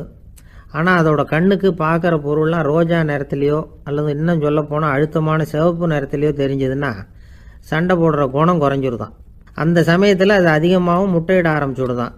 அதே நேரத்தில் இறை எடுக்கிறத கூட குறைச்சிக்குதான். இது ஏன் இப்படி பண்ணுதுங்கிறது விஞ்ஞானிகளுக்கு இன்னமும் புரியலையா. எப்படியோ அமெரிக்க கோழிகள்லாம் கான்டாக்ட் லென்ஸ் பொருத்திக்க ஆரம்பித்தாச்சு. கோழி கழுத்தை பிடிச்சிக்கிட்டு ஒரு சில வினாடிகளில் அதை பொருத்தி விட்றாங்களாம். கோழியோட ஆயுள் பூரா அது அப்படியே இருக்குமா. பண்ணையில் முட்டை உற்பத்தி குறைஞ்சா இது மாதிரி விஞ்ஞானபூர்வமாக பரிகாரம் தேடுறது தான் நல்லது. நமக்கு வேண்டியப்பட்ட ஒருத்தர், அவர் ஒரு கோழி பண்ணை வச்சுருந்தார். அந்த பண்ணையில் பாதி கோழி திடீர்னு செத்து போச்சு. உடனே ஒரு கால்நடை மருத்துவர்கிட்ட போக வேண்டியது தானே. அங்கே போகல, உள்ளூரில் மந்திரம் பண்ணிகிட்டு இருந்த ஒரு சாமியார்கிட்ட போனார். அவர் காலில் விழுந்தார். சாமி, என் பண்ணையில் பாதி கோழி செத்து போட்டுதுன்னார். சாமியார் யோசனை பண்ணார். சரி, பண்ணையில் வாசப்படி கிழக்கு பக்கமாக வச்சுருக்கியா மேற்கு பக்கமாக வச்சுருக்கியான்னு கேட்டார். கிழக்கு பக்கமாக இருக்குன்னார் அவர். அதுதான் தப்பு, மேற்கு பக்கமாக அதை மாற்று சரியாக போடும்னாராம். அதே போல் இவர் போய் மாற்றிவிட்டார். அப்பவும் பாதி செத்து போச்சு. மறுபடியும் சொன்னார், சாமி மறுபடியும் பாதி கோழி செத்து போட்டுதேன்னார். சரி, கூரை எப்படி போட்டிருக்க, ஓடு போட்டிருக்கியா இல்லை கீத்து போட்டிருக்கியான்னார். ஓடு போட்டிருக்கேன்னாராம் அவர். அதுதான் தப்பு, கீத்து போட்டுரும் சரியாக போடும்னாராம். சரின்னு போய் அதையும் மாற்றி பார்த்தார். மறுபடியும் போயிட்டுது, கோழி செத்து போச்சு. வந்தார், மறுபடியும் பாதி செத்து போச்சு சாமின்னு வந்தார். இவரும் யோசனையை மாற்றி மாற்றி சொல்லிகிட்டே இருக்கிறார். இப்படி அவரும் மாற்றி மாற்றி பார்த்தார். 6வது தடவையாக அவரை தேடிட்டு வந்தார். அந்த சமயத்தில் இவர் ரொம்ப தீவிரமாக யோசனை பண்ணி பார்த்துட்டு, அது சரிப்பா, நீயும் என்கிட்ட சளைக்காமல் வந்துக்கிட்டு இருக்கிற, நானும் யோசனை சொல்லிகிட்டு இருக்கேன். இப்போவும் உங்ககிட்ட சொல்கிறதுக்கு என்கிட்ட யோசனை நிறையா இருக்குது, ஆனால் சோதிக்கிறதுக்கு உங்ககிட்ட கோழி இல்லையே, என்ன பண்ணுறது அப்படின்னாராம் இவர். ஒரு சீன தேசத்து அரசர் இருந்தார். அவருக்கு வயசாயிட்டுது. அவருக்கு அடுத்தபடியாக அவருடைய புள்ள பட்டத்துக்கு வரணும், ஆட்சி பொறுப்பை ஏற்றுக்கணும். ஒரு நல்ல தலைவனுக்கு இருக்க வேண்டிய பண்புகள்லாம் தன்னுடைய மகனுக்கு இருக்கணும்னு விரும்பினார் அந்த அரசர். அதனால் இளவரசனை பக்கத்தில் இருந்த ஒரு குரு கிட்ட அனுப்புனார். இளவரசன் அவர்கிட்ட போய் சேர்ந்தான். அந்த குரு என்ன பண்ணார் தெரியுமா? இவனை பார்த்து சொன்னார், இதை பாருப்பா, நீ என்ன பண்ணுற, இப்போவே பக்கத்தில் இருக்கிற காட்டுக்கு போ, நடு காட்டில் போய் ஒரு இடத்துல உட்காந்துக்கோ. அங்கே என்னென்ன சத்தம்லாம் உன் காதில் விழுதுன்னு கவனித்து கேளு. உன் காதில் விழுந்த ஓசைகள் என்னென்னங்கிறத என்கிட்ட சொல்லு, அதுதான் எனக்கு தெரியணும், உனக்கு வேலையும் அதுதான் அப்படின்னு சொல்லி அனுப்பி வச்சுட்டார். இளவரசன் காட்டுக்கு போனான். குரு சொன்னபடியே ஒரு இடத்துல உட்காந்து கவனித்து கேட்டான். அதுக்கப்புறம் குருக்கிட்ட திரும்பி வந்தான். என்னென்ன சத்தம்லாம் கேட்ட அப்படின்னு கேட்டார் குரு. குருவே, காட்டில் நான் பறவைகள் சத்தம்லாம் கேட்டேன், மிருகங்களின் ஓசையையும் கேட்டேன், இதை தவிர இடி மின்னல் மழை இதுகளோட சத்தத்தையும் கேட்டேன் அப்படின்னா. குரு யோசனை பண்ணார், நீ இன்னமும் சரியாக கேட்கல, அதனால் மறுபடியும் காட்டுக்கு போ, கொஞ்ச நாள் தங்கியிருந்து கேட்டுட்டு வா அப்படின்னார். இளவரசனுக்கு ஒன்றும் புரியல. இருந்தாலும் குருவின் கட்டளை ஆச்சே, மறுக்க முடியுமா? உடனே அவன் மறுபடியும் காட்டுக்கு போனான். ஒரு இடத்துல உட்காந்தான். கொஞ்ச நேரம் உன்னிப்பாக கவனித்து கேட்டான். சில நாள் கழித்து குருக்கிட்ட திரும்பி வந்தான். குருவே, இந்த தடவை சில துல்லியமான சத்தங்களை எல்லாம் கேட்டான். தேனி பறக்கிற சத்தம், நீரோடையின் மெல்லிய ஓசை, இதெல்லாம் கேட்டேன்னா. குரு சிரித்தார். நீ மறுபடியும் காட்டுக்கு போ, இன்னும் சில நாள் அங்கே இரு, முழுமையாக கவனமாக கேட்டுக்கிட்டு வா அப்படின்னு சொல்லி அனுப்பி வச்சுட்டார். இளவரசனுக்கு குழப்பம் அதிகமாயிட்டுது. ஒன்றுமே புரியல. மறுபடியும் காட்டுக்கு போனான். மௌனமாக ஒரு இடத்துல உட்காந்துட்டான். அப்படியே தியானத்தில் ஆழ்ந்துட்டான். சில நாளில் அவனுக்கு இதுவரை கேட்காத ஓசைகள்லாம் கேட்க ஆரம்பிச்சிட்டுது. இதைத்தான் நான் கேட்கணும்னு என்னுடைய குரு எதிர்பார்த்துருக்கிறாருங்கிறத புரிஞ்சுக்கிட்டான். உடனே குரு கிட்ட ஓடனான். குருவே, இந்த தடவை காதுகளுக்கு கேட்க முடியாத சில ஓசைகளை கூட என்னால் உணர முடிஞ்சுது. பூ மலருகிற ஓசை, சூரியனால் பூமி சூடாகிறப்போ எழுகிற ஓசை, காலை பனித்துளி இந்த புல்லுலாம் குடிக்கிற ஓசை, இது எல்லாம் என்னால் நல்லா கேட்க முடிஞ்சுது அப்படின்னா. குருவுக்கு இப்போ தான் திருப்தி ஏற்பட்டு தான் இளவரசனை பார்த்து சொன்னார், இதை பாருப்பா, இப்போ தான் நாட்டை ஆளுகிற தகுதி உனக்கு வந்திருக்குது அப்படின்னு சொல்லி அதுக்கு விளக்கமும் கொடுத்தாராம். எந்த அரசன் தன்னுடைய மக்களின் இதயம் பேசுகிற மௌன மொழியை, மௌன வார்த்தைகளை கேட்குறானோ அவன்தான் ஆள தகுதி உள்ளவன். எந்த அரசன் தன்னுடைய மக்களின் உணர்ச்சிகளை உண்மையாக உணர்றானோ அவன்தான் முதன்மையான அரசன். போலி வார்த்தைகளை மட்டும் கேட்டுட்டு பல மௌன ராகங்களை காதில் வாங்கிக்காதவன் அரசனே இல்லை. எந்த நாட்டில் எப்போ ஒரு அரசன் தன்னுடைய மக்களின் உணர்ச்சிகளை கேட்க மறுக்கிறானோ அன்னையிலேருந்தே அந்த நாடு அழிய தொடங்குது அப்படின்னு அர்த்தம். இதுதான் அந்த குரு இளவரசனுக்கு போதிச்சது.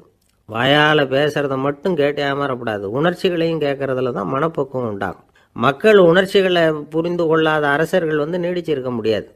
அது மாதிரி நாடுகளில் அடிக்கடி குழப்பம் தான் உண்டாகும். அப்படி இருந்தால் அடிக்கடி ஆட்சி மாறிக்கிட்டு இருக்கும். அப்படிப்பட்ட ஒரு தேசம், அங்கே ஒரு சிறைச்சாலையில் 3 கைதிகள் பேசிக்கிட்டு இருந்தாங்க. ஒருத்தன் சொன்னான், நான் இந்த நாட்டு ராஜாவை எதிர்த்து பேசிக்கிட்டு இருந்தேன், அதனால் என்னை பிடிச்சி கொண்டாந்து இங்கே போட்டுட்டாங்க அப்படின்னா ஒருத்தன். இன்னொருத்தன் சொன்னான், நான் இந்த நாட்டு ராஜாவை ஆதரித்து பேசிக்கிட்டு இருந்தேன், அதனால் என்னை பிடிச்சி கொண்டாந்து இங்கே தள்ளிவிட்டாங்க அப்படின்னா. அது சரி, நீ என்ன தப்பு பண்ண அப்படின்னு சொல்லி 3வது ஆளை பார்த்து இவங்க கேட்டாங்க. அதுக்கு அந்த ஆள் சொல்கிறான், நான் தான் இந்த நாட்டு ராஜா அப்படின்னானா. ஒரு ஊரில் ஒரு பெரிய ஞானி இருந்தார். அவர் படுக்கையில் இருந்தார். இன்னும் கொஞ்ச நேரம்தான் அவர் இந்த உலகத்தில் இருக்க போகிறார். அவரை சுற்றி ஏகப்பட்ட கூட்டம். ஏற்கனவே அவருடைய உபதேசங்களை கேட்டவங்க பல பேர் அவரை சுற்றி நிற்கிறாங்க. அந்த ஞானி மெதுவாக கண்ணை திறந்து பார்க்குறார். எல்லாரும் அவருடைய கடைசி வார்த்தையை கேட்கறதுக்காக அவளோட காத்துக்கிட்டு இருக்கிறாங்க. அந்த ஞானி மெதுவாக பேச ஆரம்பித்தார். நான் என்னுடைய வாழ்நாள் பூராவும் உங்களுக்கு நிறைய போதனைகள் சொல்லிக்கிட்டு இருக்கிறேன். பேரானந்தம், மகிழ்ச்சி, தியானத்தன்மை, இதை பற்றியெல்லாம் சொல்லியிருக்கிறேன். இப்போ நான் வேற ஒரு கரைக்கு போய்கிட்டு இருக்கிறேன். நான் இனிமேல் இந்த கரையில் இருக்க மாட்டேன். நீங்கள் நான் சொன்னதையெல்லாம் கேட்டீங்க, ஆனால் எதையும் நீங்கள் நடைமுறைப்படுத்தி பார்க்கல. எல்லாம் கேட்டதோடு சரி, அதோடு விட்டுவிட்டீங்க. அப்புறம் அதை தள்ளி போட்டுக்கிட்டே வந்துட்டீங்க. மேலும் அதை தள்ளி போடுறதுல எந்த பிரயோஜனமும் கிடையாது. இப்போ நான் போய்கிட்டு இருக்கிறேன், உங்களில் யாராவது என்னோட வர்றதுக்கு தயாரா அப்படின்னு கேட்டார். அவ்வளவுதான், யாரும் வாயை திறக்கல. ஒரே மௌனம், சத்தமே இல்லை. ஒருத்தர் பார்த்துக்கிட்டே நிற்கிறாங்க. அந்த கூட்டத்தில் ஒரு ஆள் அந்த ஞானி கூடவே 40 வருஷத்துக்கு மேலே இருந்திருக்கிறான். அவனும் வாயை திறக்காமல் இன்னொருத்தன் முகத்தை பார்த்துக்கிட்டே நிற்கிறான். இந்த சமயத்தில் பின்னாடி நின்றுக்கிட்டு இருந்த ஒருத்தன் கையை தூக்கினான். ஞானி அவனை பார்த்தார்.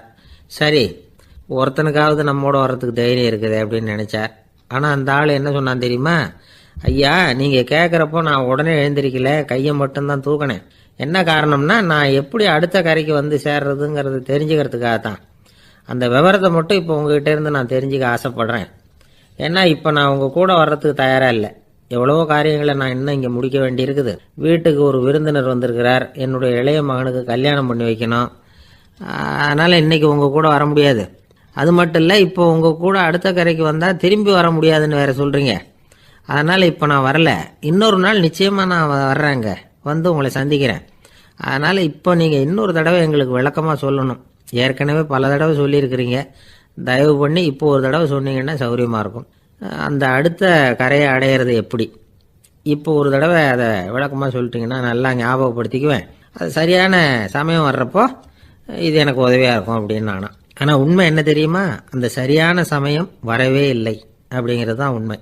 இப்படி அந்த கதை முடியும். இந்த கதை அந்த ஒரு ஆளுக்கு மட்டும் இல்லை, கிட்டத்தட்ட எல்லாருக்குமே அது பொருந்தும் அப்படிங்கிறாங்க விவரம் தெரிஞ்சவங்க. எல்லாருமே அந்த சரியான தருணத்துக்காக தான் காத்துக்கிட்டு இருக்கிறாங்களாம். அதுக்காக ஜோசியம் பார்க்குறாங்க, கைரேகை பார்க்குறாங்க, நாளைக்கு என்ன நடக்குங்கிற ஆவலில் எல்லாரும் காத்துக்கிட்டு இருக்கிறாங்க. ஆனால் அந்த ஒரு நாள் ஒருபோதும் வரப்போகிறதில்ல. நீங்கள் தள்ளி போடுறதுக்காக பல அர்த்தமில்லாத காரணங்களை தேடுறீங்க அப்படிங்கிறார் ஒரு ஞானி. காத்திருக்கிறதுலேயே நம்ம காலம் ஓடி போயிடுது. ஏன்னா இன்னைக்கு நாம் சிந்திக்கிறது நாளைக்கு நாம் சிந்திக்கிறது இல்லை. ஒவ்வொரு நாளும் ஒவ்வொரு மாதிரி போயிடுது. நாளைக்கு மறுநாளை பற்றியே சிந்திக்கிறோம். இப்படியே அது பாட்டுக்கு போயிடும். கரையை தொட்டு பார்க்குறது எப்போ? இதுதான் கேள்வி. நமக்கு வேண்டியப்பட்ட ஒருத்தர் ஒரு ரயில்வே பிளாட்ஃபாரத்தில் நின்றுட்டு இருக்கிறார். அங்கே இருக்கிறவங்க கிட்ட கேட்குறாராம், விசாரிக்கிறார். ஏங்க கிழக்க போகிற ரயில் போயிட்டுதுங்களான்னாராம். போயிட்டுதுன்னு இருக்கிறாங்க. கொஞ்ச நேரம் கழிச்சு ஏங்க மேற்க போகிற ரயில் போயிட்டுதுங்களான்னு கேட்டிருக்காரு. போயிட்டுதுங்களான் இருக்காங்க. அப்புறம் கொஞ்ச நேரம் கழிச்சு மறுபடியும் ஏங்க 10:30 மணி வண்டி போயிட்டுதான்னு கேட்டிருக்காரு.